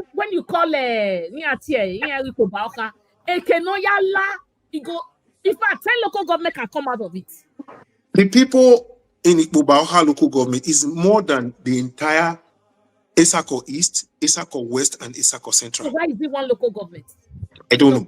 The people in Ikpobaoha local government is more than Akoko Edo, put together. Akoko Edo, Owan East and Owan West put together. Yes, it's one local government. It's one local government. So again, the likes of Senator Uzamere, I so much love him. Because Senator Uzamere, among all the senators we've had, Senator Uzamere is the only one that says we should have an Edo-speaking man to be the Vice Chancellor of University of Benin. That was what brought Professor Sarime Oshodi to become the Vice Chancellor. That's the first time a Benin man. So we need nationalists, people who care for us. Yes, what we are getting is people who care about their pockets. Neda is there right now as a senator. Yeah, it's not a senator. But Neda is a dead man. Yeah, it's not a senator. It's acting, it's playing wolf. It's just look, he's going everywhere, doing a servant for Izoga. Neda is not, he doesn't pay attention to the Edo state. So the people we have in power are the ones who just look after their pockets, not the ones who wants to see a better Edo for tomorrow. If Mowa dies, it's going to be, it's going to be painful. Forgive Edo people. It's you and I outside of Nigeria that is agitating for Mowa to stay. But those people in Benin, they don't care. They're suffering. People are suffering. I cannot go to Benin City today and say I'm going to spend more than 2 months maximum. No, maybe 1 month. I'm out of there. But we are trying to make sure we are trying to make sure that things are good, because I learned that the day the MOA was open, that there were so many white people in Benin City. They were buying things. But the people in Benin are saying no. If MOA was to be in Auchi, do you think the Auchi people will reject that thing and say Never. If Radisson were to be in Auchi, do you think they will say no, or it was to be in Esan land? We're all the same. We are with the same people. I'm not saying that, but the fact is that I don't understand this Benin, the Benin people. What do we have in Benin City? Hatred. How many of these 7 local government areas, how many of these local government even have banks? I told someone last night, I said, I had a business in North at a certain time. I understand that, I went on J2 Road on the right-hand side. There is Afema Microfinance Bank. Anyone should quote me wrong. Afema Microfinance Bank. Do we have a microfinance bank in Edo South that will be able to, you want to buy a motorcycle, you use one land to do as a collateral, they will give you money, and after some time you start paying back? Do we have that? None among the 7. Go to Agbo. If you go to Agbo, they have a car microfinance bank. Go around all the places in the old Bende state. It's only these 7 local government areas. They don't love themselves and they don't want anything good to come to themselves. Because of hatred for one person. Exactly. They are forgetting the big umbrella over everybody. Today, if you go to the villages around these 7 local government areas, most of these villages are occupied by Fulani. Go on the door. Go on the door. So most of these local governments and these villages we have all the Fulanis that are there. Okay, fine. My point is this.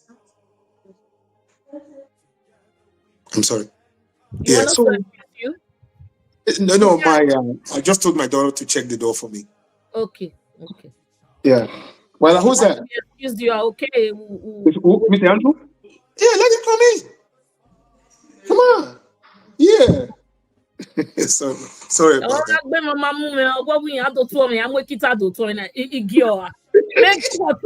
I came with you, so what I did. I want to come busy with my dog. Very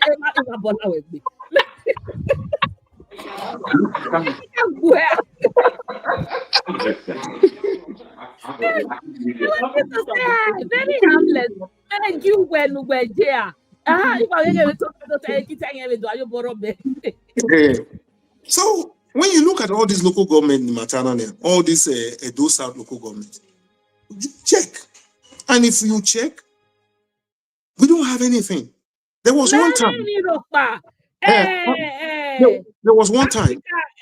South Africa, Edo South to get pride. Not let that one with pride for nothing. She's not there. That's it. There was a time, personally, I can agitate from where I speak, put some articles in Facebook. That's all the best I can do. Other than that, I cannot do anything.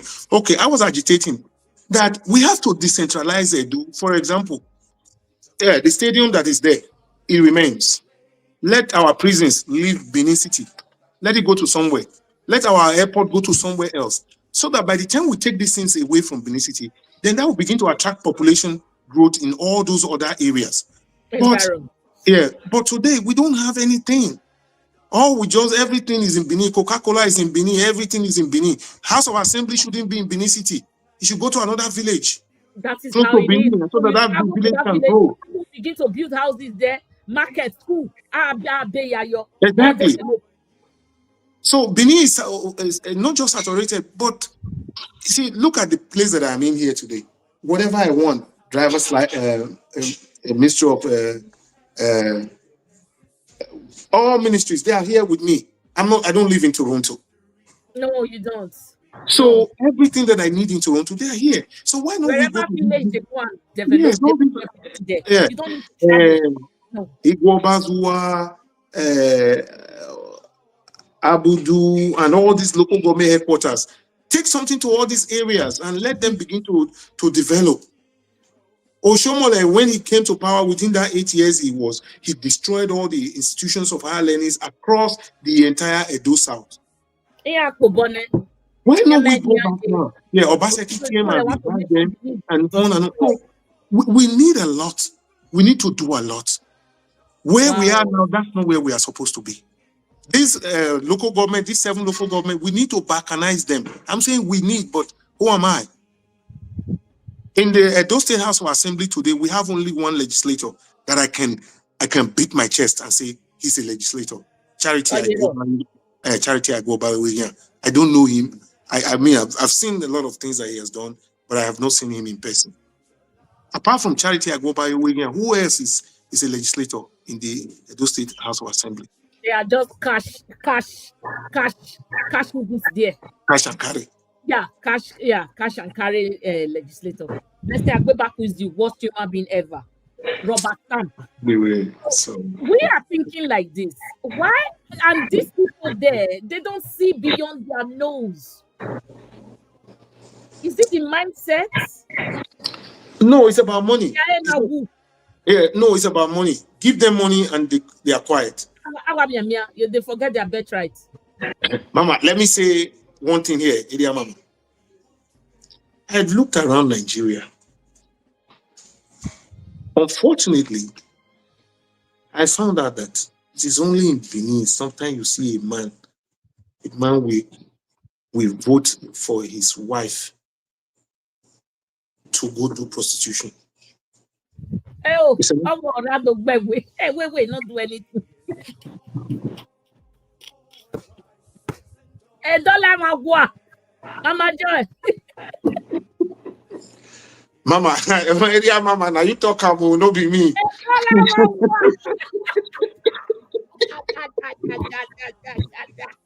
So, oh my God. Kenanga Boagmo to Agmono. Mana ego. I mean, we come naked, we go back naked. This morning, we have to soft pedal. We have to love ourselves more. We have to love ourselves more. We have to love our neighbors more than this morning.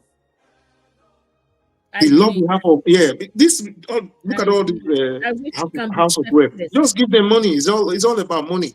Everybody wants to. They want to show that they have money. At the end of the day, to build a house that has about 20 rooms and all that. At night, you go empty-handed. You sleep one. Vanity. Yeah.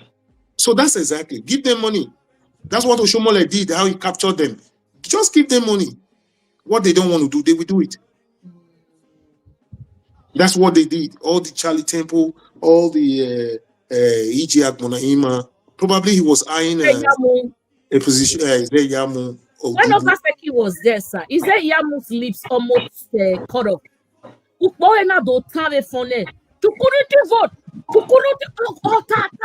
Even when they went to that debate, you remember, it was about well, right now, the security vote now is like times 1 million of what Obaseki was getting. And we know that even the dollar rate, we know that exchange rate has also affected. But they're getting so much from the subsidy. Now, we are waiting for the same Izzy Yamu now to ask Monday, where is the Chokurutu vote? The fact remains that if my cousin were to be the CMD of UBTH, I don't think that money that was given to UBTH will be given to them because that's a federal institution. So more or less, it's a way to settle Izzy Yamu. Oh yeah, it's a way to settle it, but that's a federal because when you look at the arrangement. You see, there was one road. And yet they cannot build another museum in Benin. They are dragging over. Yeah. So, I don't want to. Yeah. Again, we should begin to, unless if we don't stop the way we govern ourselves, if we don't deviate from it, we are not going to get any mileage out of it. Because when I studied the cause and part of the reasons for the fall of Benin Empire, part of the reasons why Benin Empire fell, we are still behaving like that till tomorrow. We have to start loving ourselves, whether we like it or not. We have to begin to think that this money, I mean, if you have enough to feed yourself and your family and everybody, your environment, the place where you come from, you begin to take care of them. Edo State is like a village in Nigeria. It's like a village. The entire state is like a It village. doesn't bother them, sir. It doesn't bother them. You know, to revamp, to do something. It's about building hotels in Abuja and all that. That's all that they want to do. Yeah. And this idea, if you remember in the Second Republic, there was this BC Onobanjo and Omobori Owo. They fought to death in the then Ondo state. Then we don't have, these days I've lost count which one is Osun or at this state and all this state. I don't know anymore because I was very good with those 12 states. Then Those states of that time. So they started carving and all that. So that idea, that fight, people are fighting for money. Let me say something on this program. Anybody who thinks it's not right, they should take me up on it. I just want to say, it's not part of why I'm here today.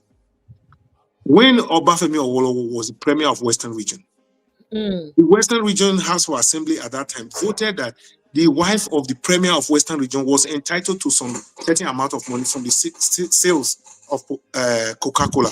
It was then NBC, Nigeria Bottling Company. So when he left office, eventually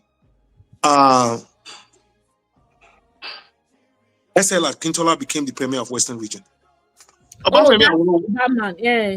Yes. So Obafemi Awolowo went and said, "Oh, they should pay his wife." SL Akintola said, "No. You look at the wordings at the House of Assembly. The wife of the premier region. You are no longer the premier of Western Region. So that money should be paid to my wife." That's the reason why Obafemi Awolowo and SL Akintola, they fought like dogs in the streets of Nigeria. And Obafemi no Igbinayeje, he liked to fight. This problem, yes, and only me go chop. It has been there for a very long time. Thank you. Thank you so much, Idia. Thank you, everybody. I want to ask one question. It's part of what it's part of this topic. It's been bothering me, and only me will just start talking about it. I ask my hobby sometimes, and he give me answer. But let me just seek everybody's opinion here.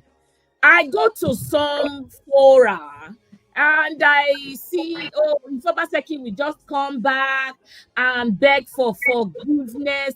Sorry for the digression. And beg for forgiveness. You know, the palace will forgive him and things will be moving on. I may not know what are his crimes. I use R because I want to add so many. What are his crimes, or what did he do differently? What did he do that is turning into a crime? That because you have to, commit an offense to now say, please forgive me. They will not say kill.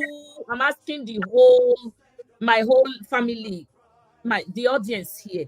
Why should Obaseki come and ask for forgiveness? For what reason? Okay, I think if I may answer a little bit that I know. First of all, it's a cliche. You see, when people come up with some certain words, phrase, I've heard it before, and someone sent me something from TikTok. The same person was talking, and after listening, I put a pen to paper and sent it back to him. And I will also send you a copy of that. He was talking about the industrial estate that Obaseki came up with at Agbomoba. I have been there. I'm not saying I've been to that Agbomoba. I have seen that signboard. He was complaining and complaining. Look at the place. This is what it is, and on and on and on. In my response, I said, first of all, it is not the duty of the government to build companies. No. This is an industrial estate. The government No. has acquired this area. No. It's an industrial estate. So I said, it is not the responsibility of, business. it's not the responsibility of the government to build factories, to build shoe factory, to build Coca-Cola, to build where they do this and all that. I said, that's number one. Because some of these people don't understand how government works. So now that the government, Obaseki has acquired this place, what he could do at that time is go and start negotiating, talking to people to come and put their businesses in this environment and say, when you put your business here, I will give you electricity. You will not suffer from electricity. Your taxes, environment. Exactly. Your taxes, we will convert your taxes into one thing or the other. You will not pay for 5 years. So you begin to encourage them in one way or the other. But I said, so that is the duty of government. Provide that enabling environment for all these things to thrive. I said, but this individual now, you went and bought data. You are coming to insult and talk about Obaseki. I said, but you forgot. Before Obaseki put that industrial estate, when Usibanjo came and visited, then Obaseki was APC. At that time, in that environment, 100 by 100, they were selling for peanuts. At that time. Bless you, my brother. Yeah. It was selling for peanuts at that time. But today, if you go to Agbomoba, you cannot get any 100 by 100 for 10 million. For where? So by bringing this area, and Obaseki also, you see how some of our people are ungrateful? This same area, Agbomoba, that's where Obaseki wanted to put the inland port. You may have heard of that thing at that time. The same area. I don't know. I don't know what happened. So now, this is a man who's coming to insult and cause people in the public domain. Your land that was about 1 million or 2 million automatically became 10 million and more. There are some places over there you're looking at about 100 million in that area, especially if it is directly on Sapler Road, 100 million and above. So you sold all this, some of this property. Now you are not happy that this man brought this industrial complex area to you guys. And all of a sudden, from nowhere, your properties have appreciated. But they are still thinking about what to do to Obaseki. Take Benin prisons, for example. Go and put it in my town. People will go and buy houses, start buying houses in those areas because warders will come and stay, they cannot be coming from Benin and all that. Take the House of Assembly, go and put it in another town. Proper lands we appreciate in those areas. We have to be grateful. We have to be grateful. That hotel now, Labitin Blue has gone out of Edo State. The museum will soon go out of Edo State. We have to be grateful. And others will gladly take it. Yes. No other governor like Obaseki that will come to Edo. Alex Oti, unarguably is the best performing governor in Nigeria today. Alex Oti. Yes. What did he do? He gave them electricity, like Obaseki did. Then other things are following. Yeah. So digital government and many other things. Anyway, I think our people, we are still full of hatred. We are angry people. Yeah. But why? Anthony, where it now be forgiveness. Forgiveness is well there. You are asking Obaseki, who did well in Edo State, to beg for forgiveness. Why? I don't know. But your Oba went and brought Monday to us. Went to Abuja. Ancestors did not go there. Went to Abuja to bring Monday, to beg Tinubu to install Monday on us, to force Monday on us. He hasn't begged us for forgiveness. He called Obaseki Hitler, Adolf Hitler. He hasn't begged for forgiveness. What has Obaseki done that requires us to forgive him for? It might be forgiveness. Forgiveness of when? So because of this mindset that we have to see how development is so alien to us, and we are not ready to open up our minds to accept. We are not ready, sir. No. Look at Noah.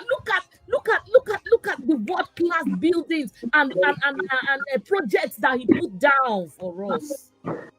I won't pa my finish secondary school, primary six, your mighty finish. One second. Yes, sir. I'm listening. Forgiveness for what, Mama Joy? Forgiveness. Forgiveness is when ya. Yeah, when no we are one of this so that not the bay. Forgiveness no this so that. Ni amo chemicals no this so that no. I go to this like I just you know when you are just going around social media, about saying she asked for forgiveness. Oh, God, where? Forgiveness of where? When? Oh no, anytime I will meet talking when I forgiving you. What has he done? What has he done? So are we holding you up? We can let you go. It looks Okay. like Yeah, I have a visitor here. So okay. yeah. And he's enjoying the topic. Oh, you both know Yeah, he's enjoying the topic too. I mean, are you so Igbo? well, you go. Say, Okay. When all like don't press no you like you know damn ma. oh, man. Yeah, I can't read. No more sir. Maybe we now go let a back go. He say he get visitor. No, if they want to ask some questions, if they want to ask Okay. questions, I'm here. I'm not going to be. Only Megata, like what has he done? If yet though they put things upside down, oh no rainier. We will never get anybody like Obaseki, even what Amowa. It's going to be very difficult. And anybody that has that mindset of Obaseki wanting to come, where we have a one on everything, Edo State, Edo South, they are alien to or development. They hate it.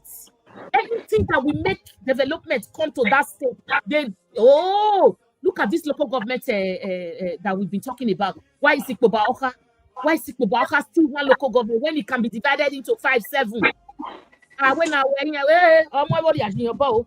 My body as they never table Maria Buene ya Jeke ya we are good. My body as your bow. Like Evo doesn't belong to one person now.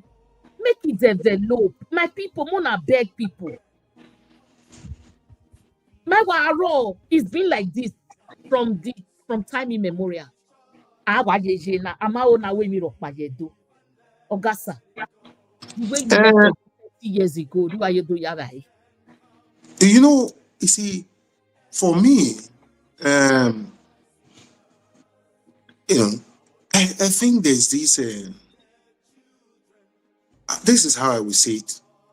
There's this misunderstanding of this ideological potpourri of politics in Edo State.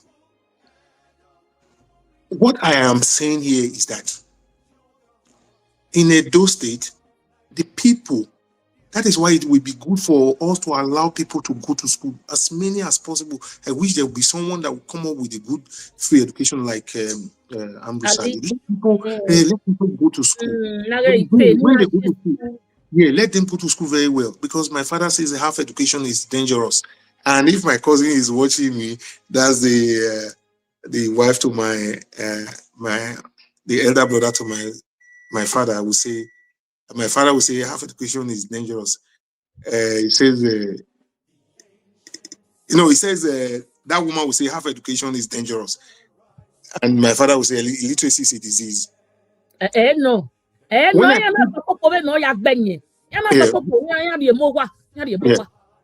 we are ambassador. It doesn't make sense. When you put this together, so many times, I will just go through it a little bit. You see, we have to understand that Benin Empire lost its sovereignty in 1897. So the representative of the Queen, that was then today, it is the representative of the federal government, which is the state governor. That is the number one citizen of the state, whether we like it or not. So for some people to still begin to think that the traditional institution rules in Edo State, please go back to the Constitution of the Federal Republic of Nigeria and begin to look at the provisions for our traditional institution, not only in Edo State. I'm an Edo man. I wish our traditional institutions are the ones that are ruling our state. But unfortunately, it is not so. So there are places for all these people, what they should do, what they can do, and what they cannot do. If we are to follow the constitution, that is the reason why I was saying something. I said something that if we want to remain in that union, in that federation called Nigeria, we have to obey that constitution. If we don't want to remain, we should renege. Unfortunately, we don't have a place where we can call for a referendum. There's no place in the book in that constitution that says we can call for a referendum. So our people should begin to understand it. Our traditional rulers, that institution is revered. We give them all the respect and everything. But when it comes to the administration, the day-to-day running of the state, not only in Edo State, yes, not only in Edo State, across the entire country, there are things that they can do and what they cannot do. We see the governor, this our Ozibobo governor now, they go House of Assembly, no fee read. That's his duty. We cannot say because of that, maybe one traditional ruler should come and stand in his place and do that. No. When money comes, 5% of revenue of this local government, it goes to traditional institution, not only for Edo State, across Nigeria. Across the nation. Across the nation. They are appropriating powers for themselves. Yeah. So now, that's why I say a potpourri. So we have to understand that the mixture of all these things, we are trying to mix one thing, mix it with the other. No. It's not sustainable. No, it's not going to work. So that will not work for us. Every one of us, like for example, now we saw Igwe Festival and all these things on and on and on. Fine. The state will not tell us not to celebrate. We have that freedom of association. We have freedom of association, freedom to celebrate and do all these things that we want to do. But there's where that freedom stops. Then on the other hand too, there's where the freedom of the state stops.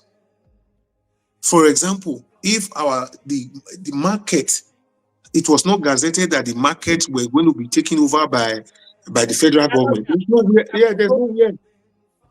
There's no gazette. Ogbe'S is the head of the market. I mean, in fact, it's not even in the constitution that says all markets in Nigeria, there's going to be a union or something, because these people want votes from anywhere. That's why they are trying to use one individual to say, oh, you are ahead here, you are this, you are that, you are that, and all that. So all these things, if we want to practice, if we want democracy, we should understand that democracy has its own tenets. That's the only thing Obaseki did. He followed the constitution. He brought problems. If we want feudalism, which is not in our constitution, we should go back and start fighting and say, oh, in this area, we want to practice feudalism. It's not in the constitution of the Federal Republic of Nigeria. The Sultan of Sokoto is not the administrative head of Nigeria. Okay, why don't come different? Exactly. Everything so the other time when I heard that there is gazetted there, they are under the local government. Why can't be saying that they want to speak for the state? The other time when I heard that,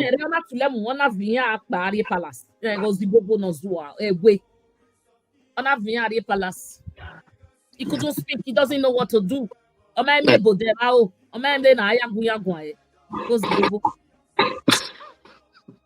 So I think we will have to a lot of our people.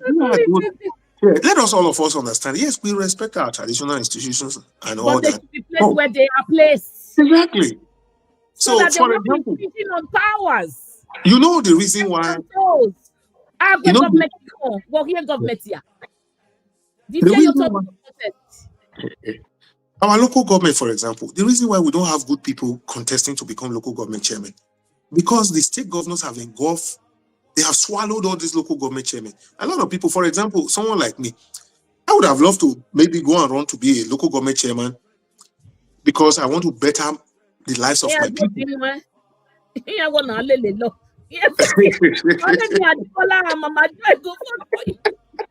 Now let's read what you forget. Yeah, what I know. Yeah, well, I know. What I know. Apart from that, constitution. But I don't want. Yeah, I don't want to be subservient to a governor. No, because we are under normal circumstances. We shouldn't be subservient to the governor. Governor. Yes. And Or the president. yeah, if I want to be a governor for a state, for example, let us hypothetical. I want to be a governor. I don't want to be reporting to someone else. No. I won't report to anyone else. As the constitution, but they're not following, sir. Even if the central government is telling me that they want to take me out, okay, I mean, do what you want to do. But I'm not going to go and kowtow to you so that you will leave me to be there. What do I want? I know. Yeah, what do I want? You're kind of a person when you come in and everyone has there when not time and this why I can't speak Oyibo. He came and he followed through with the constitution. It became a problem. Oh yeah, but he was doing the right thing. Going to your constitution, they don't read, they don't want to read, they are alien to book. Exactly. Black man will be your book. I mean, where we go and kill yourself. I will God say me you sign me for jump into fire. I'm telling you, so Obaseki follow through with the constitution that brought problem. And when I beg you forgiveness, whereas it's been gazetted in the federal constitution, Reba. Why when he beg a forgiveness?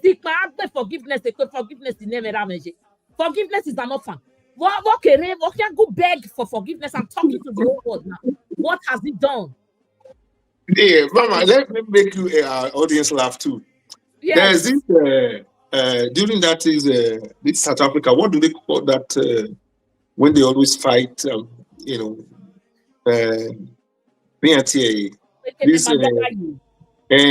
where every time they always want to say Nigerians must go and all that. Xenophobia. Yeah, this is xenophobia. Do you know in one of the xenophobia, they destroyed so many stores and everything, but all the bookstores in Cape Town and Johannesburg, nobody went there. They looted everywhere, but bookstores and in Johannesburg and in Cape Town, they were intact. That tells you that the black man doesn't like. There's it. Let me make you laugh more. There's this story my wife told me. So this woman was married to a police officer way back in the days. You don't get campaign manager. So this woman was married to a police officer somewhere in Ondo State then, somewhere maybe around Ado or so.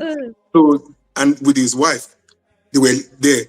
So the husband decided that he's not interested in the marriage anymore and said the divorce, this is the time, wrote everything in the letter and everything and gave to the wife. The wife did not read anything and went back to the mother-in-law and gave them when he moved go out.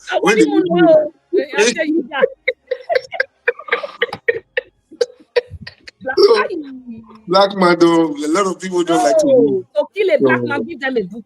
Just give them a book. What can go show them we be your book?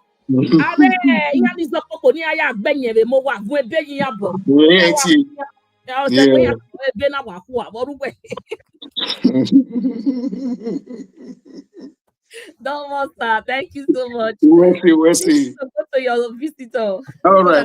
Appreciate it. I want to thank all our viewers. I thank all of you. Celebrate reasonably and thank you very much. I appreciate all of you. Thank you, Celebrate. Celebrate, everyone. And to your visitor, thank you very much. Happy New Year. We are still in the mood.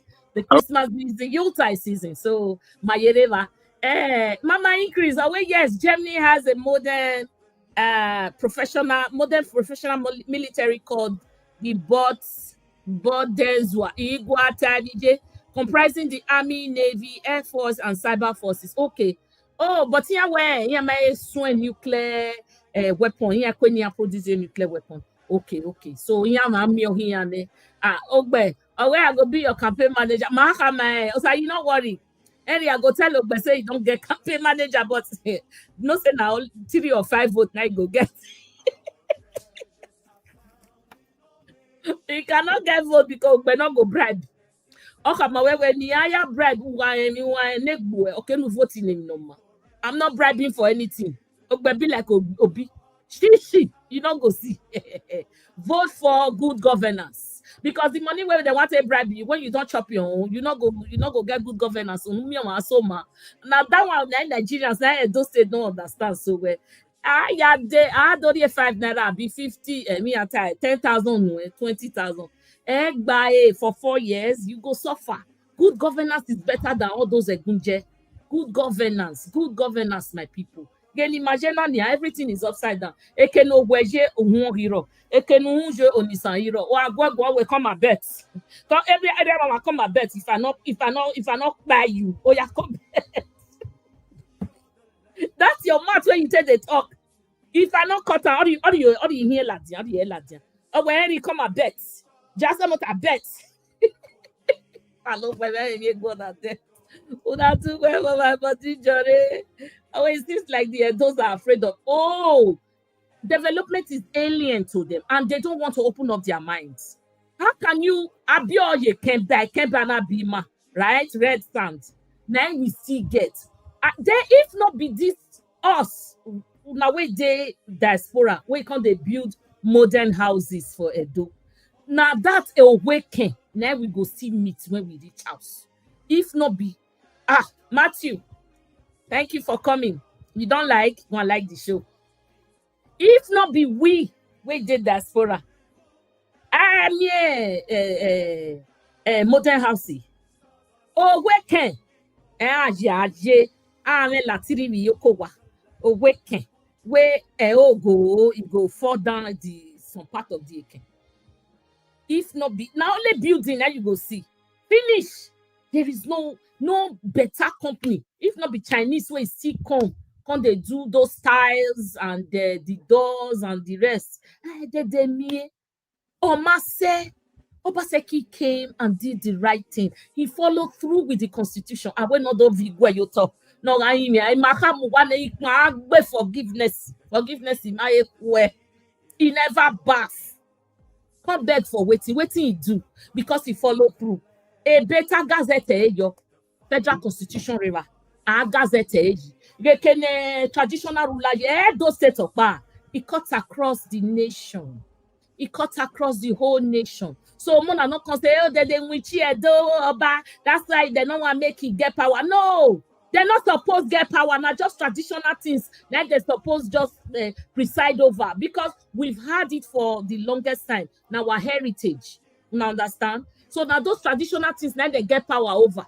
Not be the states na regional nia adoya imi Abuja. I make na mo olodo nyawa. Olodo na asset control. Just because of waiting. Now one control olodo na go put on. So my people, una do well for my body. We don't say yeah, love from Switzerland. We love you too from Canada. Freedom and not Merry Christmas to you. Merry Christmas. Merry Christmas to you. Merry Christmas. We don't say yeah today. Thank you so much, everyone. My brother, I say Alex Oti was celebrated for completing a power generation station that took 20 years. Governor Obaseki took about 2 years each to complete Akenzua power plant and Osiomo power plant. Here we not do beg for forgiveness for bringing power. Osiomo has it not been cancelled? Has Osiomo not been cancelled now? Driven away? Here more darkness here. Hey, Edo, what mu that up? Where nyash dey, na head can dey. Where head dey, na leg can dey. How they want to go forward? We are yalla without my people. Now do well, Jory. Thank you so much. The Maswe national anthem, the Madokba. We don't say 228. God really teach us today. You know, say we not be history students. So when I hear anything history, I like to listen. And I'm very inquisitive too. I go into Wikipedia and I read. I like to read though. I read those things that matters to us. They not say no na. I go they Google them. Okay. Thank God for Google. They tell you many things. Merry Christmas, my people. Merry Christmas to everyone. Ayawese kakabo. Mavisi wana na ukpona uhuma soe nevi ni Jesu. We pray for next year make it better pass this year. Aimi ko ni mama ti arimikpo ni mama etiru wala wowo na nerun then Edo State waje na imabere mi no maro at all. With this Ozibobo governor, I don't see any light. I don't see any progress. I'm not trying to be pessimistic, but I really don't see the level that he can attain. He's very bankrupt morally, ideologically, he not get any ideology, he not get any sense to take move things forward. I no can know how this kind of Zibobo will come fit be person governor for 4 years, 8 years, and you can't tell me say the state go forward. I really don't see it coming. I don't see. Very interesting broadcast. Bye bye. Thank you, Mama. Thank you so much. Thank you. Thank you. I love you guys. I love you all. And there's this national anthem that I was playing before. Now, Obaseki bring that national anthem. Oje, when you play my cake. When I go they get chance on this new year now, a day off, I go they at least have ya cook. So maybe we play and make all of us here before we go. We don't take 2:30. We don't take. My Nash they pay me. We don't take. Treasures are found in all nations, and our greatness is second to none. Our history forever shall be written. How our kings have endured all times. Our people cultured in unity. Our hearts beat for the land. Rich culture, stories of heroes, legacies forever be. Beautiful Edo, glorious Edo, you're the heartbeat of Nigeria. Beautiful Edo, glorious Edo, stars are singing. Oh, this song where they did this national anthem, that was the proposed Edo, but that's not what we are seeing right now. No, this song just they not be waiting with they go through. I just they take out the song. Edo is not beautiful.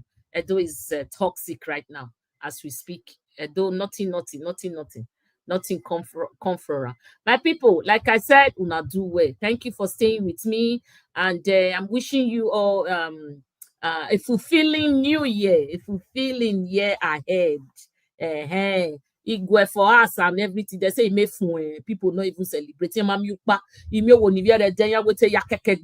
Because some people don't do osusu. They wait, they cut meat give and they not see fridge. Keep them safe, keep them fresh. Monday or Abuja or market, you don't bring BEDC, make it they give you a darkness, and you are paying estimated bill. Okay, we not even there for slavery era. You are paying estimated bill for what you do not even have. The service that was never rendered, now you they pay for. Make una know. So una do well, my people. Make we come begin they do what Yahweh say. Atayoka. We got no choice. We remain Benin. Yes. We not find another place in every day now. We are Benin's, but we want make it go forward. Now the time we came here, how many years ago? 25 years ago. It not be so it be. Everything don't they go forward. Our dollar every day. Oh mayo. The one way we see yesterday. Ukwa zara babanania atie. If mother nature happen say polydegboto atie babana they know they waste time. Here dotama we no do zero ye transformer. You're already paying taxes. Come on. You're already paying from your nose. So they're not go trouble you. You they sick, you go carry your health card, come out, you go hospital. No matter the amount of sickness, they go treat you, they go do you test, you not go pay any money. So far, you not there for like that. Our leaders just the oppress us. Hey, Onyoba, you are talking. Onyoba, Anthony, Baba. Well, let's call it a day. Una don't try for my body. I just like to stay with Una, but I gotta go. I don't try. Now we don't know. Yahweh say now. Yahweh say. Thank you so much.